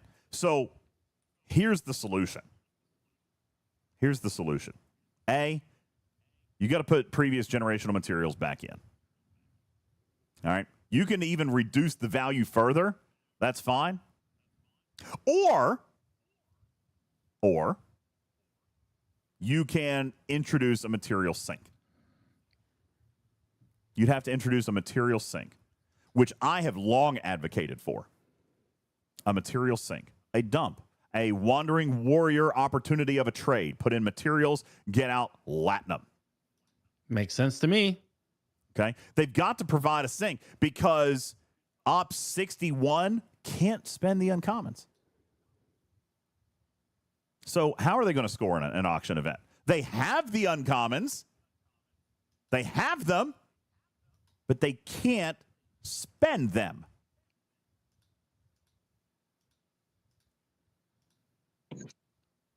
G6, level 70 players. They have the materials, but they can't spend them except for on ships. Now, I am a little less sympathetic to an Ops 70 who wants to spend G5. Why does that person want to do that? Because he's got millions of it. All right? And this is why Scopely is toying with this. Auctions and officers haven't made them money in ages because we're using previous generational materials, because we're getting millions of it. Millions. And there's a lot of feedback from the 67 to 70 group of players. You know, not everybody agrees, of course, but there's a large segment out there who prefers it this way that we have it now, where you completely eliminate the previous generation, because it does sort of level the playing field for us. Going into an auction, you're not running up against somebody who has a bank of 110 million of these Generation 5 materials. We're all starting from an even playing field with what we have on G6 and what we're willing to invest in G6 in order to win that particular auction. So that's why that segment of the higher end player is out there and actually prefers it this way. And Scopely hears, multiple sides. Cruzito agrees with you. That's how Cruzito feels about it. I saw Rocky Mountain, I think, agrees with a piece of that. I saw a few people mention that in the chat. So Blaze says that's great for whales. What about dolphins? Again, I do think that previous generation needs to be there, but in the form of a sink.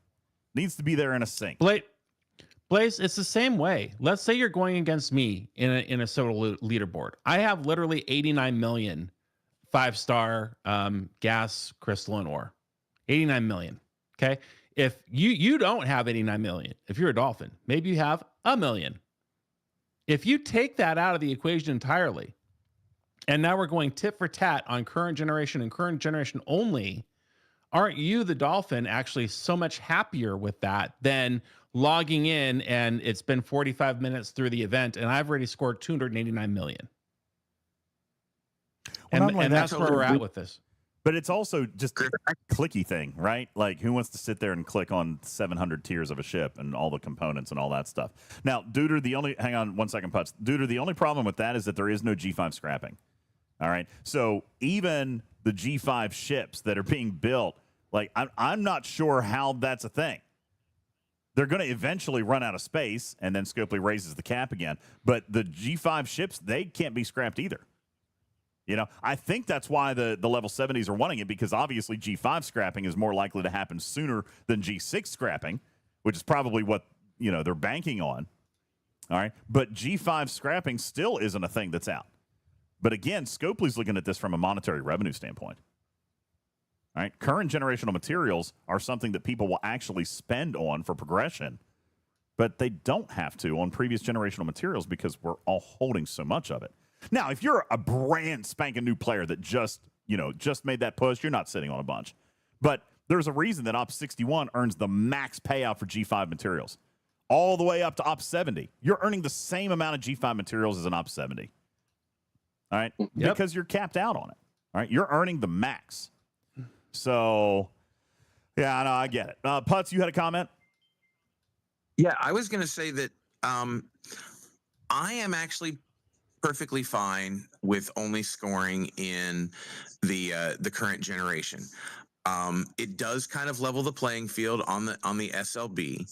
The only thing that I had an issue with, and for this one, is that to finish off the 5-day meta, to do all of the SMSs, the first 4 were grindy, and they were I don't want to say easy, but they were grindable. Okay, this one is essentially you have to get to what we would have equivalated as the second set of SMSs from previous months, and you'd have to do basically almost 2 of them. Okay. If they would have just made the to qualify for the meta, made that instead of you have to get to the 4th milestone, make it to you have to get to the 5th or to the 3rd milestone, where you would have gotten approximately half an unlock, right? Which would have been in previous months the end of the first SMS. If that would qualify you to complete the meta, I'd be perfectly fine, because I have to get to like 40 million, or I have to get to like 78 million or something like that to like 40 million or something like that is my 3rd milestone, but like 80 million is my 4th. I don't know if I'm going to get to the 4th, so I don't know if I'm going to complete the meta. I would like to complete the meta. That's my only issue. I love the fact that they're trying to give us all these shards, and you can get over almost a full unlock, and you get shards here and shards there. I love that we could grind out essentially almost half, and then do 3/4 of the SMS, or essentially unlock half of it with spending mats, and only of the current generation. Perfectly happy. I think, and I acknowledge that, but the only counter that I would have to that, logically speaking, is that you still got paid in the meta. This event is only going to cost you that top milestone of 25 shards, but if you did all the other events, you still picked up on 40 shards already. You know what I'm saying? Right. So the only thing this event is costing you is 25 shards if you're unable to finish it. Now, again, I don't necessarily disagree. I'm sure that somebody has probably sat and done a cost per shard thing on this, because you basically get to look at the milestone, as Tarpy was saying earlier. You're getting 140 million points or whatever it is. You're getting 100 shards plus 25 out of here.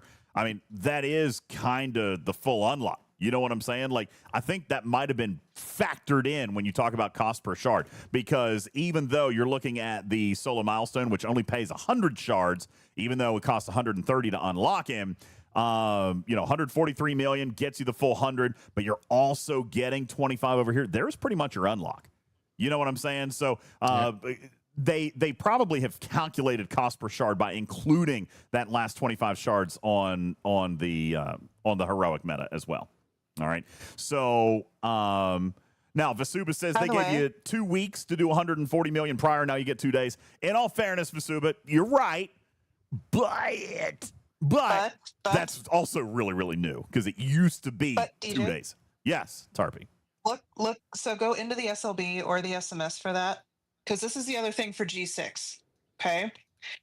So this is not G5. This is not G4. I want you to look at the scoring metrics for the G6 mats. They've also been doubled. So yes. So you have to spend. So if you double the amount that each mat counts for in a SMS or SLB, what does that mean for the number that you have to spend to do the same amount? You reduced it by half. So that's right. It's still 74 million traditional points, but now you're getting the full officer instead of only a half. So there has been some give and take here. And again, by the way, I'm not disagreeing. I would love to make it easy for everybody. I would love for everybody to be able to use previous generation materials and do it cheaply or do it freely. This is exactly what they're trying to combat. I'm surprised it took them so long. Do you remember when they made this adjustment? What was it, Tarpy? Almost a year ago, they made the adjustment because it used to be that all materials paid the same regardless of generation. Remember? Yes. Yeah. Mm-hmm. It was a little more than a year ago, but yeah. A little more than a year ago, G4 paid the same as G5, paid the same as G3, paid the same as G6. Then it made sense to build previous grade stuff, but they weren't making money off of it. So they adjusted it and came out and said, listen, we are pushing current progression. All right? This officer SMS actually cost less. All right. But Gray Sabers comes up with the point that I had originally said. You're exactly right. When you don't have things to spend on, it locks out players. And this particular model is going to lock out between 40 and 50% of players, which is why it works fine if you create a sink. All right. And by the way, while I would love to see previous generational materials back, I would. You can still solve this with a current generational sync. Because, by the way, guess what an Ops 41 can do? He can earn uncommon. He might not be able to spend it on buildings, but he can still earn it. So if you can sync it, that's a choice you get to make then, right? Am I going to spend it on materials? Oof. Or am I going to spend it on buildings? Or am I going to spend it on this officer right here and now, knowing that I'm not going to have it later? You know what I'm saying? Silvertab says that's a waste, but it's a choice. It's a waste, agreed, but it's a choice. Now, by the way, it doesn't have to be a waste. Maybe they pay you something else. Maybe it doesn't have to be Latinum. Maybe they do give you something of value for it. Okay? To be fair, it doesn't have to be a waste. But there needs to be a sync mechanic for everybody. Ops 41. Ops 41 can't spend uncommon material until Ops 43. But they're earning it. So give them a sync opportunity of something. How would you work? What would that look like? Spend 100 materials to get something else out, but it still costs us spending them. General Hoax says turn them into transporter patterns. I don't know if that's good because that's kind of also a waste. Conversion into something else, maybe. You could do something like that. You could look at Rogue Salt as frames and avatars, maybe. Wandering Warriors has the same kind of sync for Latinum. You could do something like that. Spend materials to get ship parts. Depot tokens, sure, that'd be good. Conversion into Sigma speed ups if you're a G6 player. Yes, oh, that'd be great. I would love to spend my millions of G5 and convert them into Sigma speed ups. I would do that in a heartbeat. I'd take standard speed ups and do that. Okay. I'm going to do that in a heartbeat. That idea wins. That idea wins. Write that one down. Sigma speed ups. That's great. Listen, they have to create a sync. They have to create a sync that allows players the opportunity to spend the materials, even if they can't do it on ships or buildings. And by the way, they do earn more, but no, you start earning uncommon retrieving right at 41. Right at 41, you start earning uncommon. It's rare that you don't start earning until later, okay? But at 41, you don't need it. By the way, when you buy a pack, you get uncommon. And your milestones are based off of the packs. So if there's no rare in it, then you're not expected to spend rare. You see what I'm saying? X-Tutor. Listen, that is how you fix it. You have to, if you're going to leave it at current generational materials, fine. Okay? But either way, even if you put in previous generational materials, you got to have a sync for it. You got to. By the way, you know what else that solves? That solves the problem of ship slots in the hangar. And by the way, you can devalue them. You can devalue the previous generational stuff. You haven't made money on officers in over a year. So what's 1 or 2 more months? Make it so that a G3 material scores 10 points or a G5 material scores 25 points. Let's do this math. We did this on Twitch earlier. I don't remember exactly what it is. Let's do this math. You guys were holding, millions and millions and millions of G5. Let's say that a G5 uncommon pays 20 points. I got 143 million points on my solo milestone. If I get 20 points, I've got to dump 7 million G5 materials. Guess what? That is 7 million G5 materials that A, come out of my inventory. B, I don't have to do anything with ship slots. C, I don't have to fight with titanium or ship parts. And D, gets it out of the inventory. E, that it reduces the amount of previous generational materials that I have to spend next time. There's only so many times that we can do this before we are actually going to run out. Okay? Yeah. Do this for 2 or 3 months. You know what else it does, Gray Sabers? You're exactly right. It gives players the chance to know about it, adjust to the new mechanic, be aware of it, and decide how they want to spend their previous generation of bank.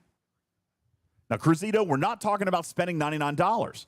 Because the only people who are really upset about this are the people who traditionally use previous generational materials to unlock an officer free to play or for low spend. Now, SKZ says if it's not going to make them a profit, you can bet they're going to drag their feet. Here's the thing. This is the exact same problem that happened with Ultras. Scopely, you can't let it happen again. This is the exact same thing that happened with Ultra Recruits. You let the problem go on too long, and then it was unfixable. But guess what? You can't take away Ultras and give Galaxy, or what are they called, Galactic Recruits. You can't do that with materials. You can't say to a G3 player, hey, we're going to take all of your materials, and here's new Gamma Crystal. You can't do it. Because everything in the game still takes the same stuff. You can't say to G4 players, hey, we're going to take G3 out, but now here you get Zeta Ore. You can't. The only way to get rid of this stuff is to let players spend it. You want to devalue it? Fine. But guess what? When players spend it, and they will, and they're going to get another 1 or 2 or maybe even 3 officers out of it. What's the big deal? You've done it this way for over a year. You've done it this way for over a year. You're not making money on officers. What's another month or 2? So Vasuba brings up a good point in the chat. Or no, it was Swimbot right below them. What now is the incentive for a Ops 60 player to go into G6? At this moment, 0. At this particular moment in time, the answer to that question is 0. Because at 61, you can't spend the materials. Now, offer. Well, because they can get the officers for as long as they want, so long as they have mats to put into ship parts. You just got to breeze through 61, which is not. That's not a long slog. 61. All right. I mean, I was 61 for a week and a half. What about Ops 50? Go to Ops 50. Okay, well, that's different. Yeah, it's very different. Okay? It's very the different. same is the problem. Well, the problem is the same, but it's not easy to get to 53 like it is to get to 62. Okay? It's not. So this is why you have to have a material sink. You have to. That fixes this whole thing. You want to make money on on current generational materials, I get it. First of all, you got to let players spend their banks. This is the same thing we said with DTI. Let players spend their banks.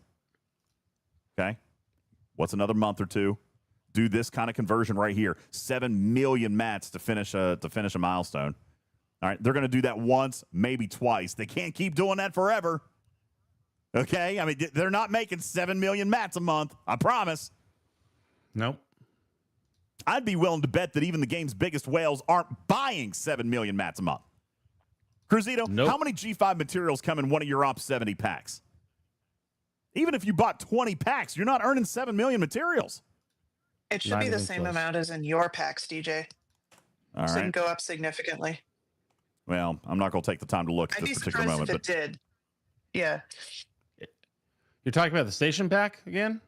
Now, Gripster, really, really interesting comment you make here. Material sync might help G6 players dump old G5, but I can't see fresh players dumping materials they need in the future. That's why it's a pretty strategic choice, right? Do I really need this officer right now? Do I really want this officer now, or do I want to save for Op 63? Or do I want to save for my Selkie? Or do I want to save for this or that? Do I want to save for my Borg Cube? That matters, right? That matters. So you got to decide. But again, I'm not just talking about current generation. I'm also talking about previous generation. All right? Gripster, I want you as a 60 or a 61 to be able to dump G5 just at a reduced price, at a reduced value, which it should be. It should be. Balderell says, how dare you make sense? Well, I want it to be there. Okay, I do. But there does... I'm not opposed to some choice here. We see these types of choices in the game all the time. Short-term benefit versus long-term gain. I mean, I am actually pretty notorious for taking the short-term benefit in a lot of cases. All right, a lot of you guys do that too. I played ATAs very aggressively, short-term gains. So that presents an opportunity for players to figure it out. Now, Ron says they can't get rid of currency from 3 years ago. You know, the difference between a gazillion currencies, Ron, though, is that materials have been the same for 7 years. That's not hard. You've got a refinery for it right now. You've got converter tokens for it right now. You know what I'm saying? Use that technology. Figure out a material sink. And you solve the previous generational material problem. And you give players an opportunity to adjust to the new mechanic over the course of the next 2 to 3 months, because a lot of players do have a lot of previous generational materials. You can let players adjust to that mechanic over the next couple of months, and at worst, you've got 2 to 3 more months that you don't make money on officers, but you haven't for a year and a half. What's another month or two? And you start setting the stage for progression. And by the way, you don't need to buy a whole lot of time. This is the same problem you had at the end of G5. It's the same problem you had at the end of G4. You're running out of things for people to spend on. All right? The 70s need, if you want to make money off of them, you got to give them something to spend on. I'd be willing to bet money that players like Cruzito, Jonathan Ingram, Mountain, Pixelate, they would put G6 materials. They would put G6 materials in a sink to get an officer, even if it wasn't going to do anything for them. They've already built everything. They don't need the materials anymore. They would gladly sink them. Promise. What do you got, Tarpy? So it would be cool if they could give you an SLB or an SMS for choice rewards for that month. Now, yes, it would give you G5 and G4 in your choice rewards, but you would be able to spend prior generation mats on whatever you want, SIPs, and then you get choice rewards out, which lets you choose, or maybe a Dabo style thing that's part of this SMS that lets you choose what you pick. So if you put in and you build an Ent D because you went through the scrap loop and you have a bunch of parts and you have a bunch of mats for that, what you get for spending those materials is Dabo tokens. And then those Dabo tokens you spend towards like the store that's about to close, I think in 2 days. You get some chance at lat, you get mats, and maybe some speed ups or officers. That'd be a good way to, you spend stuff, you get other stuff. Well, certainly an option. And then it's the G6 of your choice anyway. This right now is an Op 70s Spox Club inventory. Uncommon ore, 8 million. Uncommon gas, 10 million. Uncommon ore. Oh, wait. Uncommon. I missed it. Gas. Where? What am I looking at So here? it's just for building an empty. Oh, That's it's for not building the whole thing. building an ND. Okay, never mind. I thought that was inventory. That's for building an ND, which is a G5 Epic. I'm assuming it's an empty. It's an Explorer anyway. No, this is on hand. He said this is on hand. So uncommon ore, 8 million. Uncommon gas, 10 million. You cut off crystal. That's why it was confusing me. I couldn't see crystal. All right, so we don't see the whole inventory. But nonetheless, it's an Explorer. Yeah. Yeah, you can see how much he's sitting on. And therefore you can see why Scopely doesn't want to let it score. It has zero value. Has no value. All right. So that's that. Nice charged conversation. Listen, I understand why they did it. I would love to see them put it back, but I do understand why they did it. But what they did was incomplete and abrupt. Comms, time, and a sync. You got to have a sync. You can't. This is the same problem that this game company has had since G4. They don't get it. I don't understand. They just don't get it. That you've got 40% of your player base that is in a position in the game where they can't spend uncommon. I mean, how? We've got to learn, guys. We've got to learn. And I don't understand. Unpopular opinion? I don't understand why we keep having to explain this fact to the makers of this game, that you've got 40% of players out there who cannot spend the material. Yet you assume everybody can. And that's not the case. Again, clear, abstract, 100% disconnect from how this game works, which is what we've experienced all month long.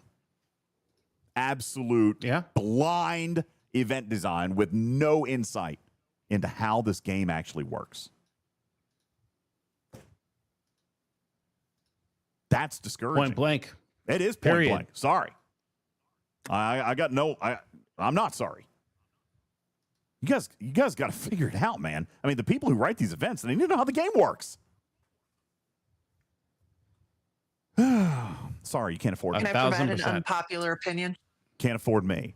Hire Griffin. All right. What? I cost twice you. What are you talking about? Are you kidding me? You can't do it for me. Can't do it.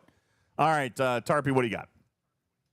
So my unpopular opinion is that they don't have to change anything because we haven't, and I know this is going to be very unpopular, we have not given them a reason to actually feel like they need to change anything. So there hasn't been a lot to buy this month, but how much money did people put into buying the Vengeance when it was only G6 rare mats? It wasn't G6. It was G6 uncommon too, wasn't it? Or was it G6 rare only? Was it only rare? G6 rare only. Ooh, yeah. Damn. G6 rare only. So how much money did they make? Well, there you go. Last 2 weeks. There you go. Okay. So just the Vengeance. Okay. So that's where they got this idea. Okay, got it. Yes. Yeah. When the biggest whales in the game didn't object to that, they saw that could work. And then they saw that it could still work because if you want to be able to spend mats and you will pay money at 60 and you're willing to pay enough money to get to 63 in a weekend, they're the people who are spending money still. Yeah. Most of us I completely disagree with that. I know that that's not the case because there's the obvious need to make up for the overall spending.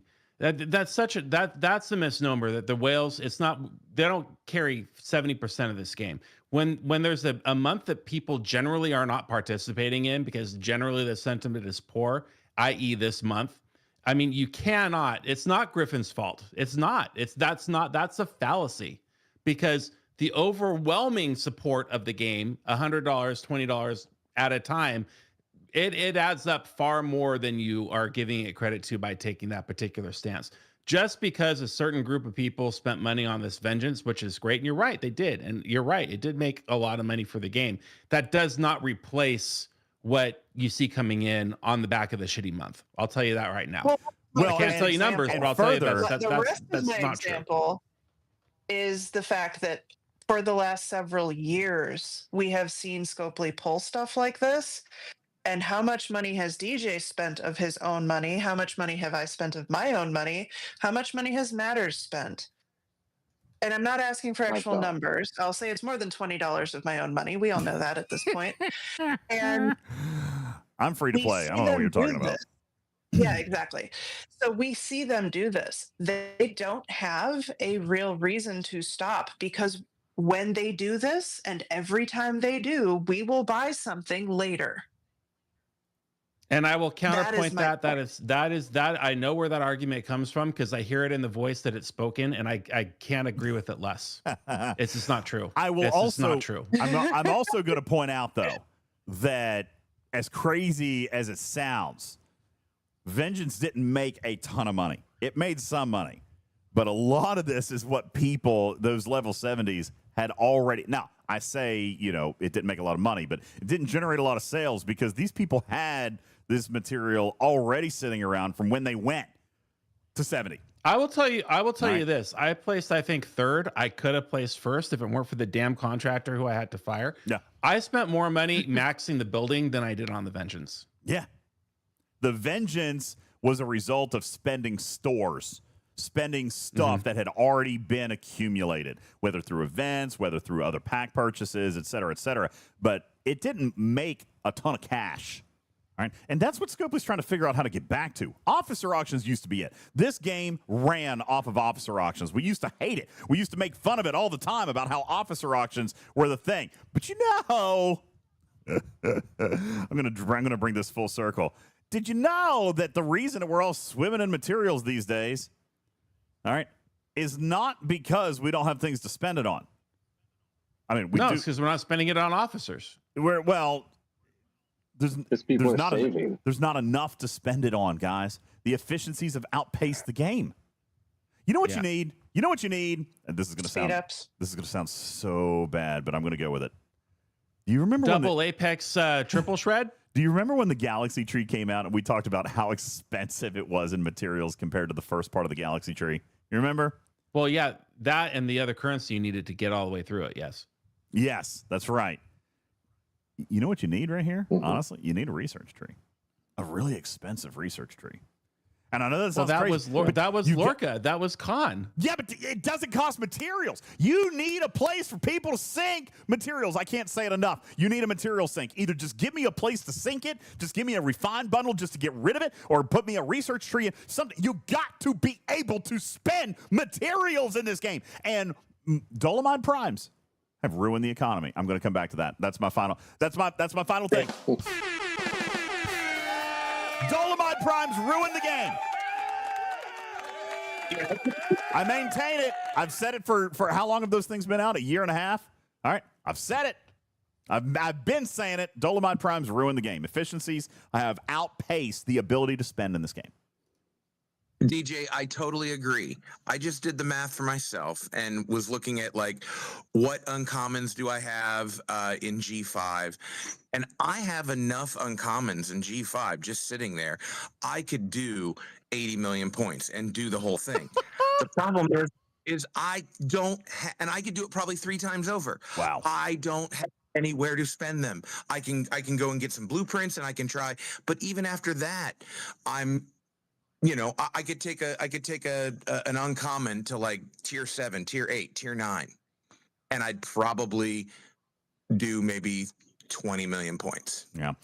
I'm not necessarily looking for a Kobayashi Maru that can never be capped, Skippy, but I mean, there has to be a sink. There has to be a sink. We can argue and discuss about a proper way, an intelligent way to do it, but the bottom line is we got to be able to do it. What if we could buy parts with mats? What if we could buy listen, let me drop 50,000 previous generation grade materials for 1% hazard resistance. 50,000 materials for 1% hazard. Who would do that? This guy. Well, certainly that in the Sigma, but I'm telling you, you have broadcast 8 hours of content today, okay. 8.5 hours. Yeah, it's time to go. You think that everybody knows this at Scopely, and they may, but no. Why don't you record another part 2 letter to the editor and just put those need to do that in there? I need to do that. All right, let's go round the horn. All right, Tarpy, let's see. Very quickly, we're going to give you some information updates, okay? First of all, spend your Macala currency. You've got 48 hours, okay? Macala currency runs out in 48 hours. Make sure you go spend that. Please do not get stuck. Go spend that. You got 2 days left on the Echoes of Macala currency. Go in and dump that. We talked about Flashpoint events. Awful. Talked about the mining of transgen loop as compared to Flashpoint event design. All right, Flashpoint, awful. Transgen, good. Flashpoint, invading entity crewing. Okay, I'm going to do this one really, really quick. It's the same invading entity as what we had with Saris Invasion and what you got with Krenum. But they throw a lot of damage. They have a lot of hull. Matters, what was this? Listen, don't worry about mitigation. We did testing on both sides of this. I'm just going to tell you straight up, don't worry about mitigation. You need isolytic defense. You need heavy isolytic defense, and you need heavy isolytic output. Shots and damage, and you need isolytic defense, all right? Isolytic output, isolytic defense, and with isolytic output, that involves more shots, more damage. The crew that we found that works the best, for me, and by the way, mileage is going to vary because it depends on shield health here. Okay, depends on shield health. Crits matter. So Titan boost, Cerritos boost. By the way, matters. Do you want to sit down, or do you want to go ahead and admit your math failure? I think you were 1 of 6 today. About which? Huh? About what? About Cerritos shield recycling. No, it doesn't work. Yes, it does. Magoo said it does. No, it doesn't. Uh-huh. No, he's wrong. He's not wrong. You said he was right. No, I said no. That was about something different that he was talking about in chat. You didn't check the chat chain. No, I wasn't reading 700 Cerritos, comments. He was wrong. So the Cerritos shield recycling is still not working. Okay, fine. Here's what you need to do. Or I don't even think it was him. Someone else was wrong about that. But okay, well.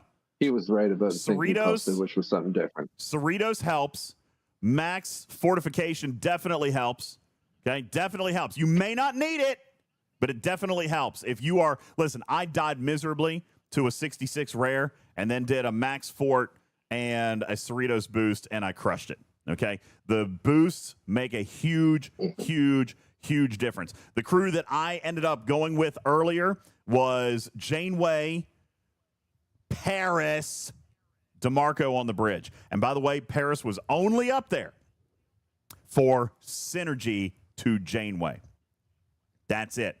Janeway, Doc, Gwen also works really great, but Rocky Mountain mitigation, I couldn't do anything about it. By having the doctor on my bridge, my mitigation went up from 29% to 31%. That's why I say mitigation doesn't matter. All right. So I took the Paris offensive ability by increasing critical hit damage. Okay. Andy says I'm running toll rail and everything. That's fine too. The shots definitely help a little bit, but I was also looking at hull damage taken. All right. And this one resulted in the least amount of hull damage because I had extra shield mitigation with Janeway. So this is the one that resulted in the quickest kill and the least amount of damage taken, which was Janeway, Paris, Gwen. Strange New World Scotty Tremius was wildly effective. Very, very good. He absolutely belongs with Dejosh Tolra if you're trying to kill, and Gwen DeMarco. So if you're going to run Dejosh in the place of Janeway, then I would bring Scotty in. Okay? The reason that I myself am not running that particular crew just yet is because Janeway is still very, very effective for me. But if you guys are punching up, and your shields run out, then Janeway needs to come off, and that's where you put Dejosh and Scotty on. All right, so there is a line there. Under deck, I'm using all 3 statuses. I'm using Joaquim and Pelia because isolytic defense is king. All right, absolute king. And I'm using Viel for crit chance. You do not need to worry about Mitigation. Do not put Paris under deck. Do not put Doctor on the bridge.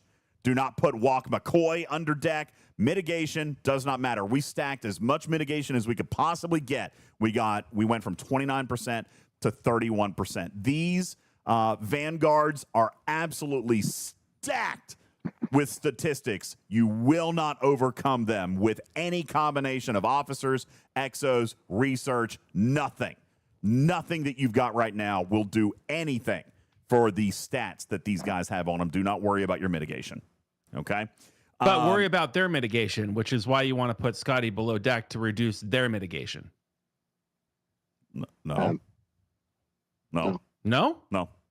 I thought you said Walks Montgomery Scott you put below deck for that reason. On the bridge. So what are you doing with Scotty? Scotty will go on the bridge with DJz.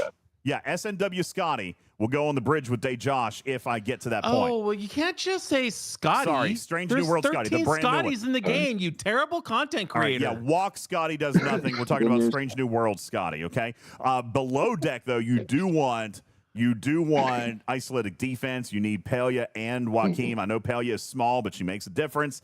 Joaquim, max him out as quickly as possible. Isolated defense matters hugely, bigly, massively. All right, these things have 450% isolated damage bonus. 450%. We did the math on this earlier.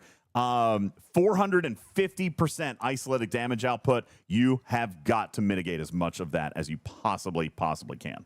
All right, absolutely. Watt Carol below deck, not going to work because she does not work against invading entities. Okay, Carol does not work against invading entities. Walk Scotty does not work against invading entities, and Walk Savick does not work against invading entities. Okay. By the way, Shiz, I have not tested anything with T'Pring. Don't have her, but I am hearing good, positive things about her. But I have not done any testing myself. All right. So that is what I'm recommending that you guys run with, at least preliminarily. Again, test for yourself. Mileage may vary. DJz and Strange New World Scotty with Gwen is a great crew. And then Janeway Paris Gwen is a great crew if you're not losing shields. Okay? If you're not losing shields. This right here, Ham Sam, is what I am running myself. Okay? So that is Flashpoint crewing. Oh, by the way, here's a tricky little thing. Isolated damage also being very, very important. Take a look in your transgen refinery. Now, be careful, very choosy on how you use this, but there is a 50% exo, completely free to play. A 50% exo available, but it has a 7-day cooldown. Yikers. Okay? It's a 7-day cooldown. So if you're going to use it good. Okay? If you're going to use it in bulk play. By the way, more evidence that, again, the design on this was probably decent. We're probably not meant to go in and kill these things, but once a week.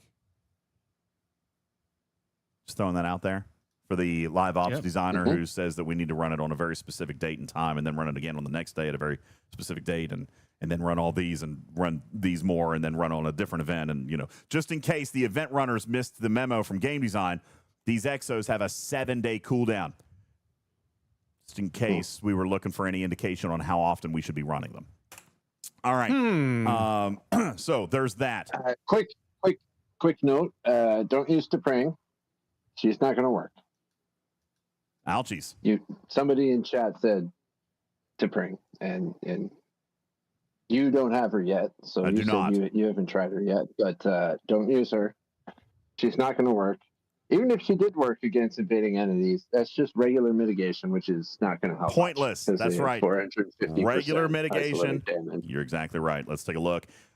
Strange New World's T'Pring increases your mitigation by a percentage of defense against non-Armada hostiles. She does not work against invading entities. And again, mitigation ain't going to do you diddly squat. Okay? Not going to do you diddly squat. And then below deck, she's a mining officer, which, by the way, would be good. All right. Roselia says Joaquim works on entities. Yes. Yeah. Enough said. Can I ask a stupid Joaquim question? Joaquim works. Yes. Yeah, Griffin, what's up, buddy? Well, this may be a dumb question. I'm a dumb guy. I'm stuck on something that I knew a month ago and I can't figure out now. Yeah. To promote our good friend Joaquim, because I'm sitting on charts, I can promote him. I need his Joaquim affinity. It says to run the champion challenge missions in the augment faction store. Yeah. I do that. I don't get any of the affinity. I only get the other thing that I use after for the after you get those little badges, the badges, Joaquim upgrade bundle. Spend your Joaquim affinity here. So wait, that's but dude, that gives me like 200 per day. Hang on. Con upgrade. Not there. Con upgrade. Yeah, there. There you go. Sorry. Con upgrade that bundle. Go after you earn your hijacked insignias, spend your hijacked insignias on Con upgrade bundle, then spend your Joaquim affinity on Joaquim upgrade, and there you go.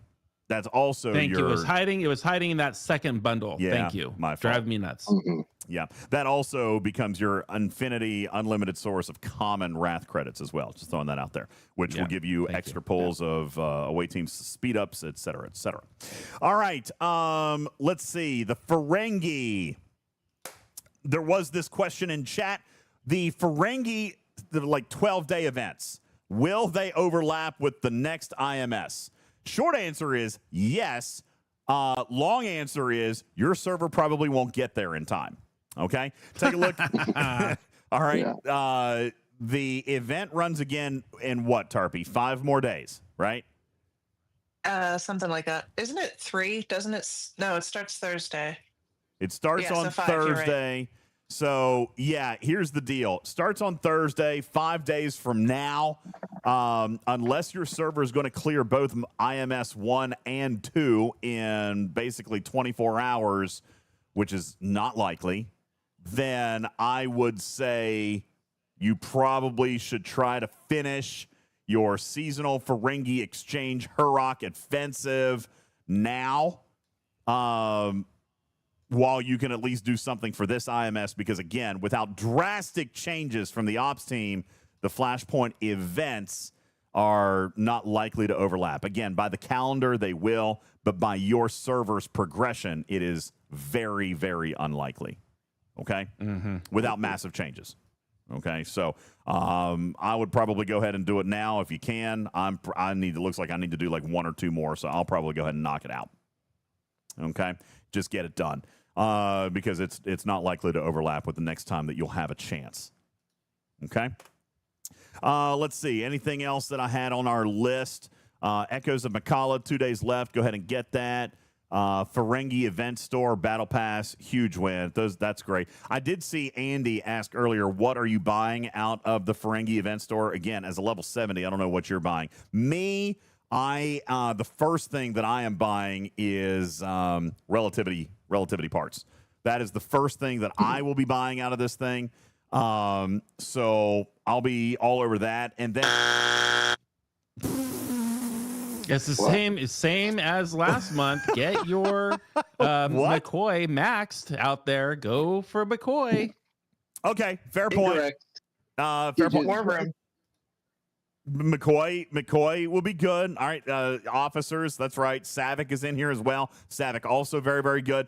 I like relativity, okay? I'm pushing relativity, but yes, Griffin has a very strong point for officers. Savick and McCoy. I would probably take Savick over McCoy. All right, she's isolated Cascade, and she maxes out very decently. There is also mirror prime particles in here. Let's see. That's under the special currencies tab. So that is something you could take a look at. Long story short, I mean, unless you have acquired everything, the Ferengi store looks really good. Ooh, I had another dumb question. Because, again, I'm a dumb guy about Savak. Do you need an isolatic damage trigger in order to get her cascade damage to work under Dex? What do you mean? What do you mean an isolatic trigger? Is there... Her trigger is any state. So burning, hull breach. You don't need she doesn't multiply on top of an officer like Janeway who provides isolatic damage. She in and of herself will provide the isolatic damage for the cascade. Well, you get to add. you're getting a ton of isolated damage from a lot of other sources in the game. All the other like the artifacts and so on and so forth. Only but gives you my question was, officers you do not need cascade, an isolated damage trigger to go along with her, correct? No. Well, Thank you. No, there's no trigger. Cascade always cascades. Thank you, McShizman. That was Cascade. that was my question. Cascade is not. You just need a state of if the enemy has any state. And by the way, that could even be the enemy putting morale on themselves. All right, but Cascade always happens as long as, in Savic's case, as long as they have a state. All right, in Janeway's case, they don't even need a state; it just happens. All right, but Cascade, who said Cascade will cascade? That's right, Shiz. Cascade always, that's a good description. Cascade always cascades. All right. Thank you. So, there you go. Very good. Good question. So, Andy, I don't know what you would be looking for out of this store. There's a lot of good stuff for free to play and catch up. That's why I'm a huge endorser of this Ferengi Battle Pass. Again, free track. More is more. It's good stuff. This is really, really, really good, having this extra Battle Pass. And by the way, I'm fine with it. All right, somebody's going to call it a cash grab, whatever. It still has a free track. I'm fine with Scopely selling stuff. I will always be fine with them selling stuff. But there needs to be, sufficient value in it, and there needs to be rewards for free-to-play players along the way. This covers that. It's a $20 unlock, gets you a lot of good stuff, a lot of good currency, and it's got a free track that costs you nothing. Biker says, I'm done with spending. Cool, guess what?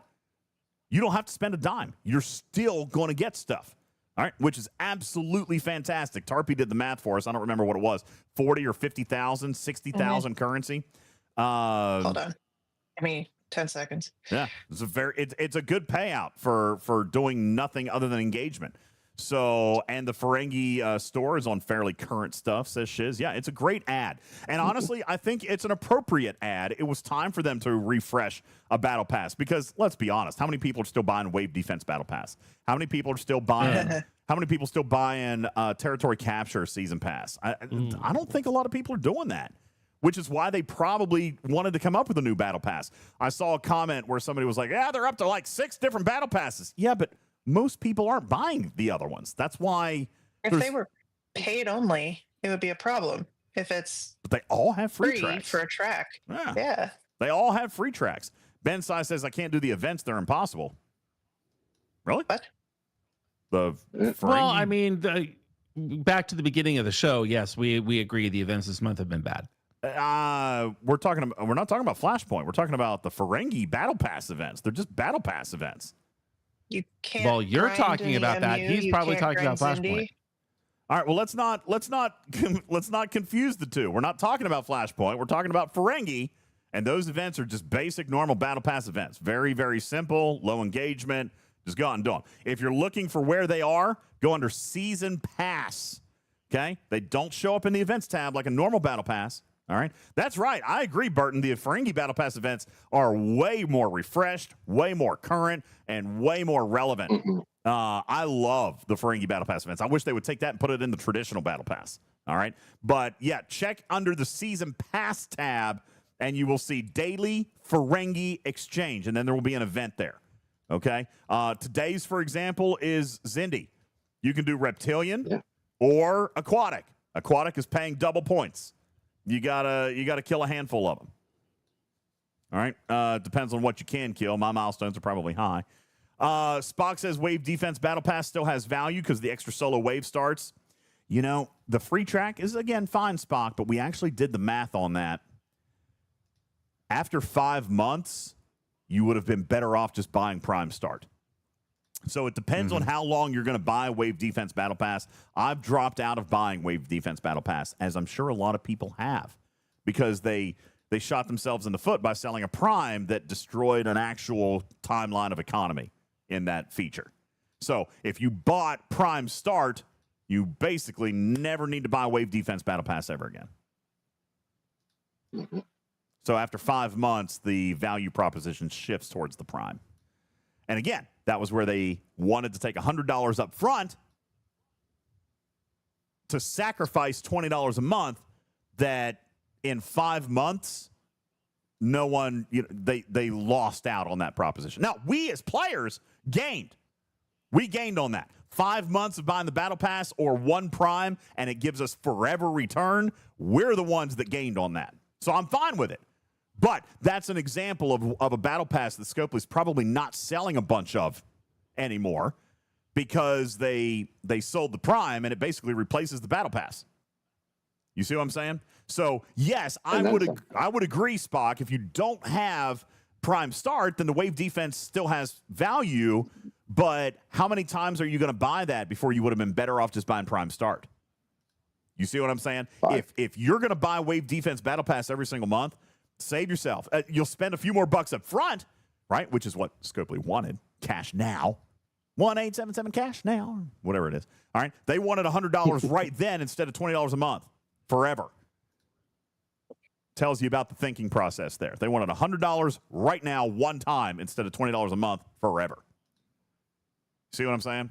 So that's another Dolomite Prime right there. They shot themselves in the foot. But again, we as players, we benefit on that. So if you're buying Wave Defense Battle Pass, probably stop doing that, buy the Prime, and you're good forever now. Okay?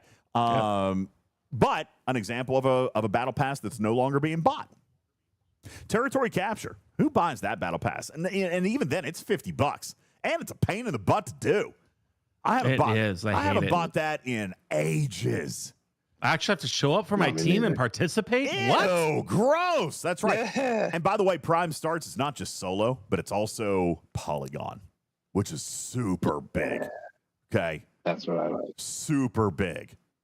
All right. It might be as good as the solo elites, the solo things. You get polygons in there too.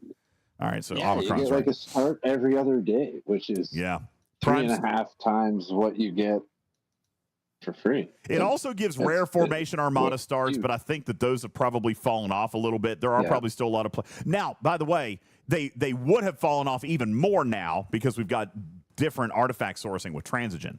But until transgen really takes off, you could still do artifact sourcing with formation armadas, and it is giving you formation armada starts in there as well. And also, if you do a lot of armadas, it offers a fair number of quick start tokens every single day too that are not affected by cap. None of these directives are affected by cap. All right, so you can keep going up beyond the cap of quick start tokens, polygons, and ciphers. All right, all three of those have an actual cap of how many you can get from the free refine. So Prime Start will let you exceed the cap. All right.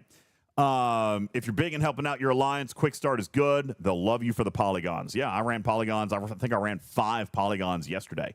Are people still doing polys? Oh, yeah, Archer. Revenant is great. Revenant is great for polygons. All right, yeah. I'm absolutely 1,000%. Why? The materials, we already have 10 millions up. I'm kidding. No. At least it's current generation. Hey, Archer, do you need current generational materials? Go do polygons. Okay? Go do polygons. The Revenant is fantastic in G6. Really is. When is DJ pushing to 70? When I get enough current generational materials to do so. All right, I'm still short on that. I do have 69 in the oven. All right, I do have 69 in the oven. Do you? Yeah. Okay, you need to do that. Yeah, I put 69. I still need to do that. 69's in the oven. So, anyway, all right. That is everything that I had on my... Oh, nope, there's one more thing. This was a silent but good change. Scopely never takes credit for the good stuff that they do. For those of you in G6 space that were, in fact, struggling with canisters and hazards, they did offer G6 a small, teeny, tiny little bone. Now, your level 64 system is now offering the rare containment with runners and not transports. Okay? That's good. I still suggest that if you can't easily do these things, you can skip it for now. All right?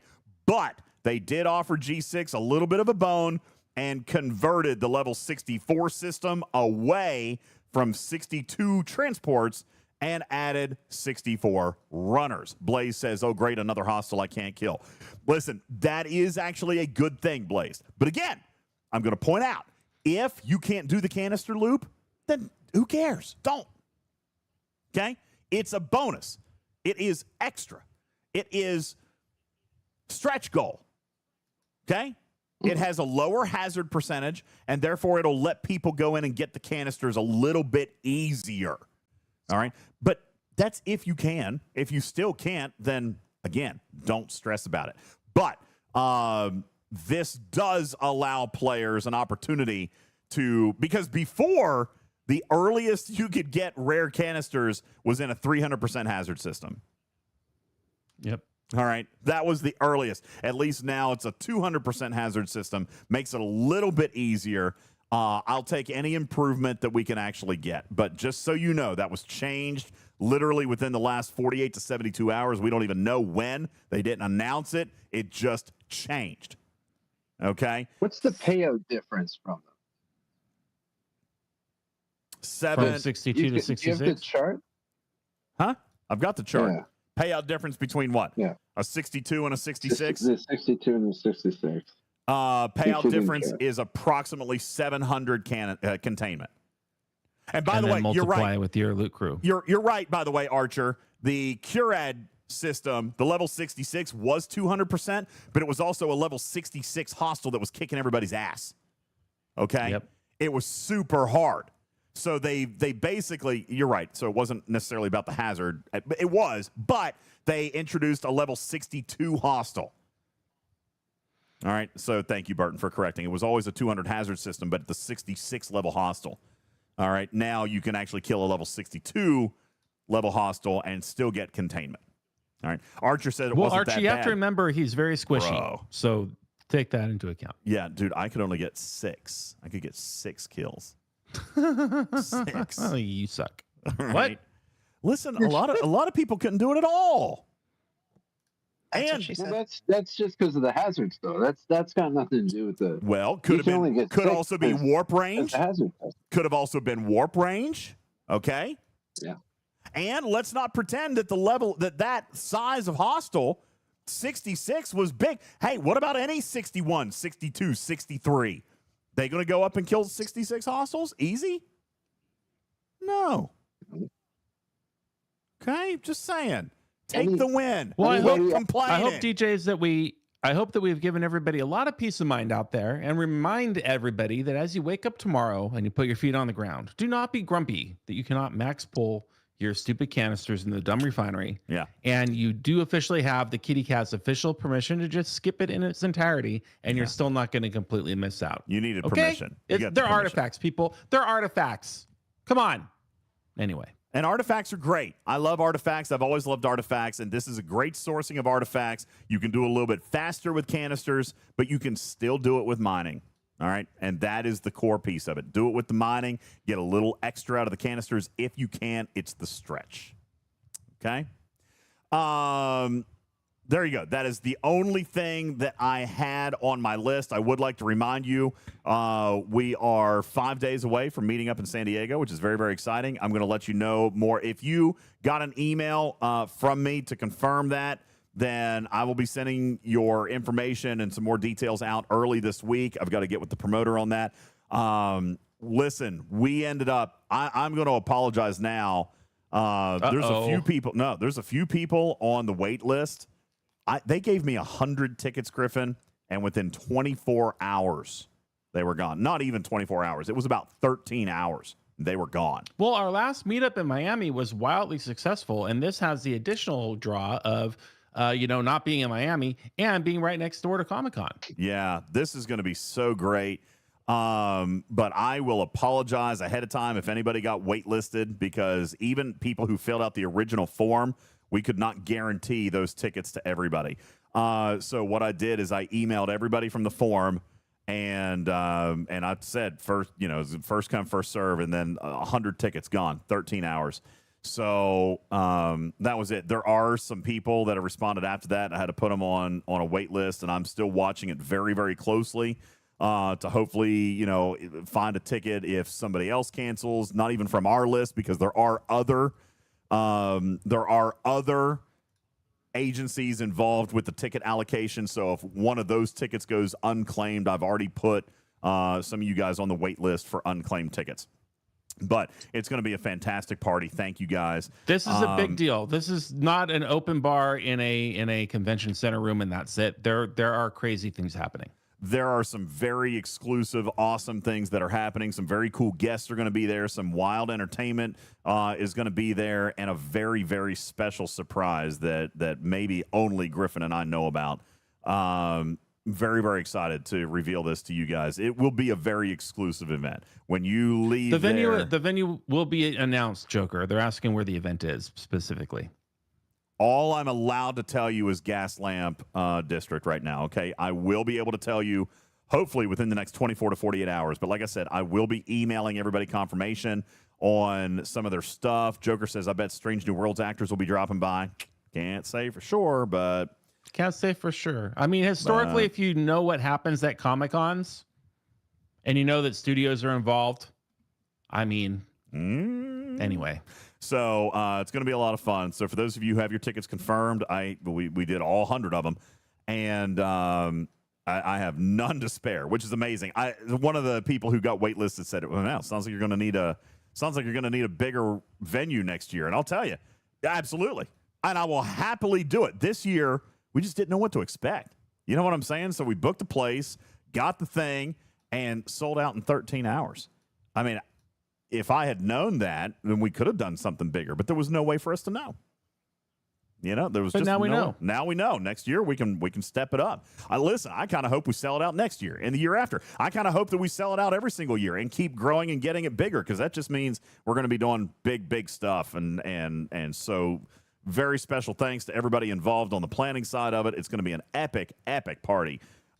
You will not be sad that you are attending. I can promise you that. There are people working behind the scenes who have been working themselves literally to the bone, who are not sleeping, who are literally, killing themselves to make this event happen. And I just can't wait to see the fruit of their labors pay off, because from what I know, it is going to be a happening. It's DJs. going to be so awesome. I just can't freaking wait. It's going to be so cool. So very excited about that, and looking forward to seeing you guys all in San Diego in just 5 days. Also, just a quick reminder, if I owe you PAX, I know that we're in week 2. Oh, God. No. I know we're in week 2, but I was on vacation last week. I do owe PAX. I know a couple of people have been asking the panel, and I've been gone, and I didn't do it. I do plan on taking care of that this week. So if I owe you a pack, it would be helpful to me. It would be helpful to me for you to go ahead, make sure that in my DMs I have the following information. I need to know your ops, your copy and pasted player ID. Please do not screenshot it. And I need to know the exact name of the pack. A screenshot of the pack would be fine, but I need the exact name of the pack, down to the characters, everything. The exact name of the pack that you want. All right? Those are the 3 pieces of information that I must have. If you want to pack last month and you were waiting for me to reach back out, I haven't done that yet. But if you want to speed it up, okay, make it so that I don't have to message you and then wait on you to respond. If I owe you a pack from a contest giveaway, send me your player ID copy and pasted, your ops level, and the exact name of the pack. That will help me speed that along, and I am going to do that before San Diego. All right? So if you don't follow the instructions exactly, you will get the Vault of Platinum pack. If you don't follow the instructions exactly, you may not get anything at all. All right, so that is that. Also, quick reminder on bingos, July bingos, schedule this week. I plan on a normal stream on Tuesday. Might knock out a bonus stream tomorrow, possibly. We're down to 7 bonus streams now, so working on that over here. I will try 2 months in, and you've lowered the number from 8 to 7. Congratulations. No, but he keeps adding more, and I've done a bunch of them, but he kept adding more. So I might try for an extra bonus stream or 2 this week, but we're just going to have to see how everything goes. This weekend we'll be in San Diego for San Diego Comic-Con, but I might do something tomorrow night. We will do a normal stream Tuesday. Wednesday, probably not. I never do. And then Thursday we'll do nothing, because I'll be on a plane. All right, so yeah, Thursday will not be a pod because I'll be on a plane, but we will be streaming and doing shows and doing all that stuff from San Diego. Okay, so we'll be bringing you content from San Diego. That'll totally happen. July bingos. I actually put it in the graphics room, Tarpy. I finally, here for the last third of the month, released the bingo card and the objectives. All right, so that way you know what objective goes in what square. We have only 9 squares left. 9 out of all, 25? All right, so we are almost there. We've got 9 squares left. We've got 11 days. Okay? 9 squares, 11 days for us to organize the first ever Creator Iron Chef competition in Hawaii. I'm very excited about this. I am counting on your guys' success because I'm making plans for the Iron Chef Kitchen competition. I've got big ideas, but it all depends on a blackout bingo from you guys. Looking for your guys' help on that. The bingo card's available in our Discord. Going around the panel, last 10 seconds on the show. Do we have any comments, questions, anything from our esteemed panel? Tarpy, you go first. I think I'm good for once. All right. Matters, got anything that you need to bring up or a point of content? No? I don't think so. I think we covered it all. I managed to argue with enough people, and I'm done for the night. Thank you very much. No, barfing on myself was not a square. That was not planned. That is not a square. Putts. That's for next time. Yeah, nope. Putts. Final thoughts. Be careful what you look for in trying to get hazard resistance for G4 and G5 players. There are not enough nodes out there. If there was hazard resistance and you could mine forever, it would be a cluster. Or people would just blow people up. Yeah. The nodes aren't fast. There's too much protected cargo. There's not enough fast.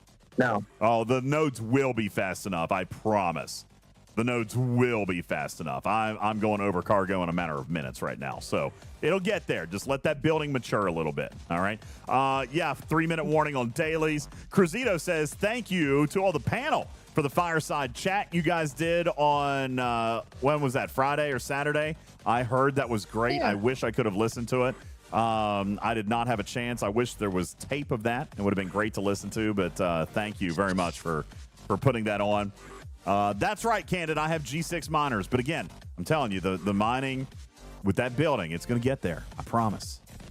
It's going to get there. The nodes in the 60 systems are a lot faster as well. Okay. Well, we'll see. Maybe it'll be good. Okay. Maybe not. I don't know. We'll see. We'll see. Okay. All right. We'll see. G5 miners are doing pretty well, I think. And Broken Wolf says the same thing. He said G5 miners are doing pretty good. Now, G4 might be a little different, but again, work on that building. Get there. Okay? Count DeVille says one guy hit me for 536,000 out there, then lost 4 million a few minutes later. OPC's OPC. Griffin, final thoughts from you, buddy. Can your canister crybaby complaining and simply play the game, get back to your full-time job of mining, and like it. There you go. Guys, we will catch you on another episode, maybe tomorrow night, do a little bit of bonus. Would love to try to get some Schedule 1 in at some point. That may be a thing that we'll try to do as well. But at the very least, it's been our pleasure to be here with you, talk about the topics at hand. Thank you guys for putting up with our time off. Appreciate you guys coming back and enjoying the content all day today. And I hope you enjoyed the conversation today and the information and the facts that we were able to give here today. My name is UltimatDJz. I am your friendly neighborhood cat person saying meow for now. Love you, mean it. Appreciate you being here for Talking Trek, a registered trademark, and recorded in front of a live studio audience for distribution across podcast platforms everywhere. DJs and Griffin here for Talking Trek saying meow for now. Love you, mean it. Catch you on the next one. Good night, everybody.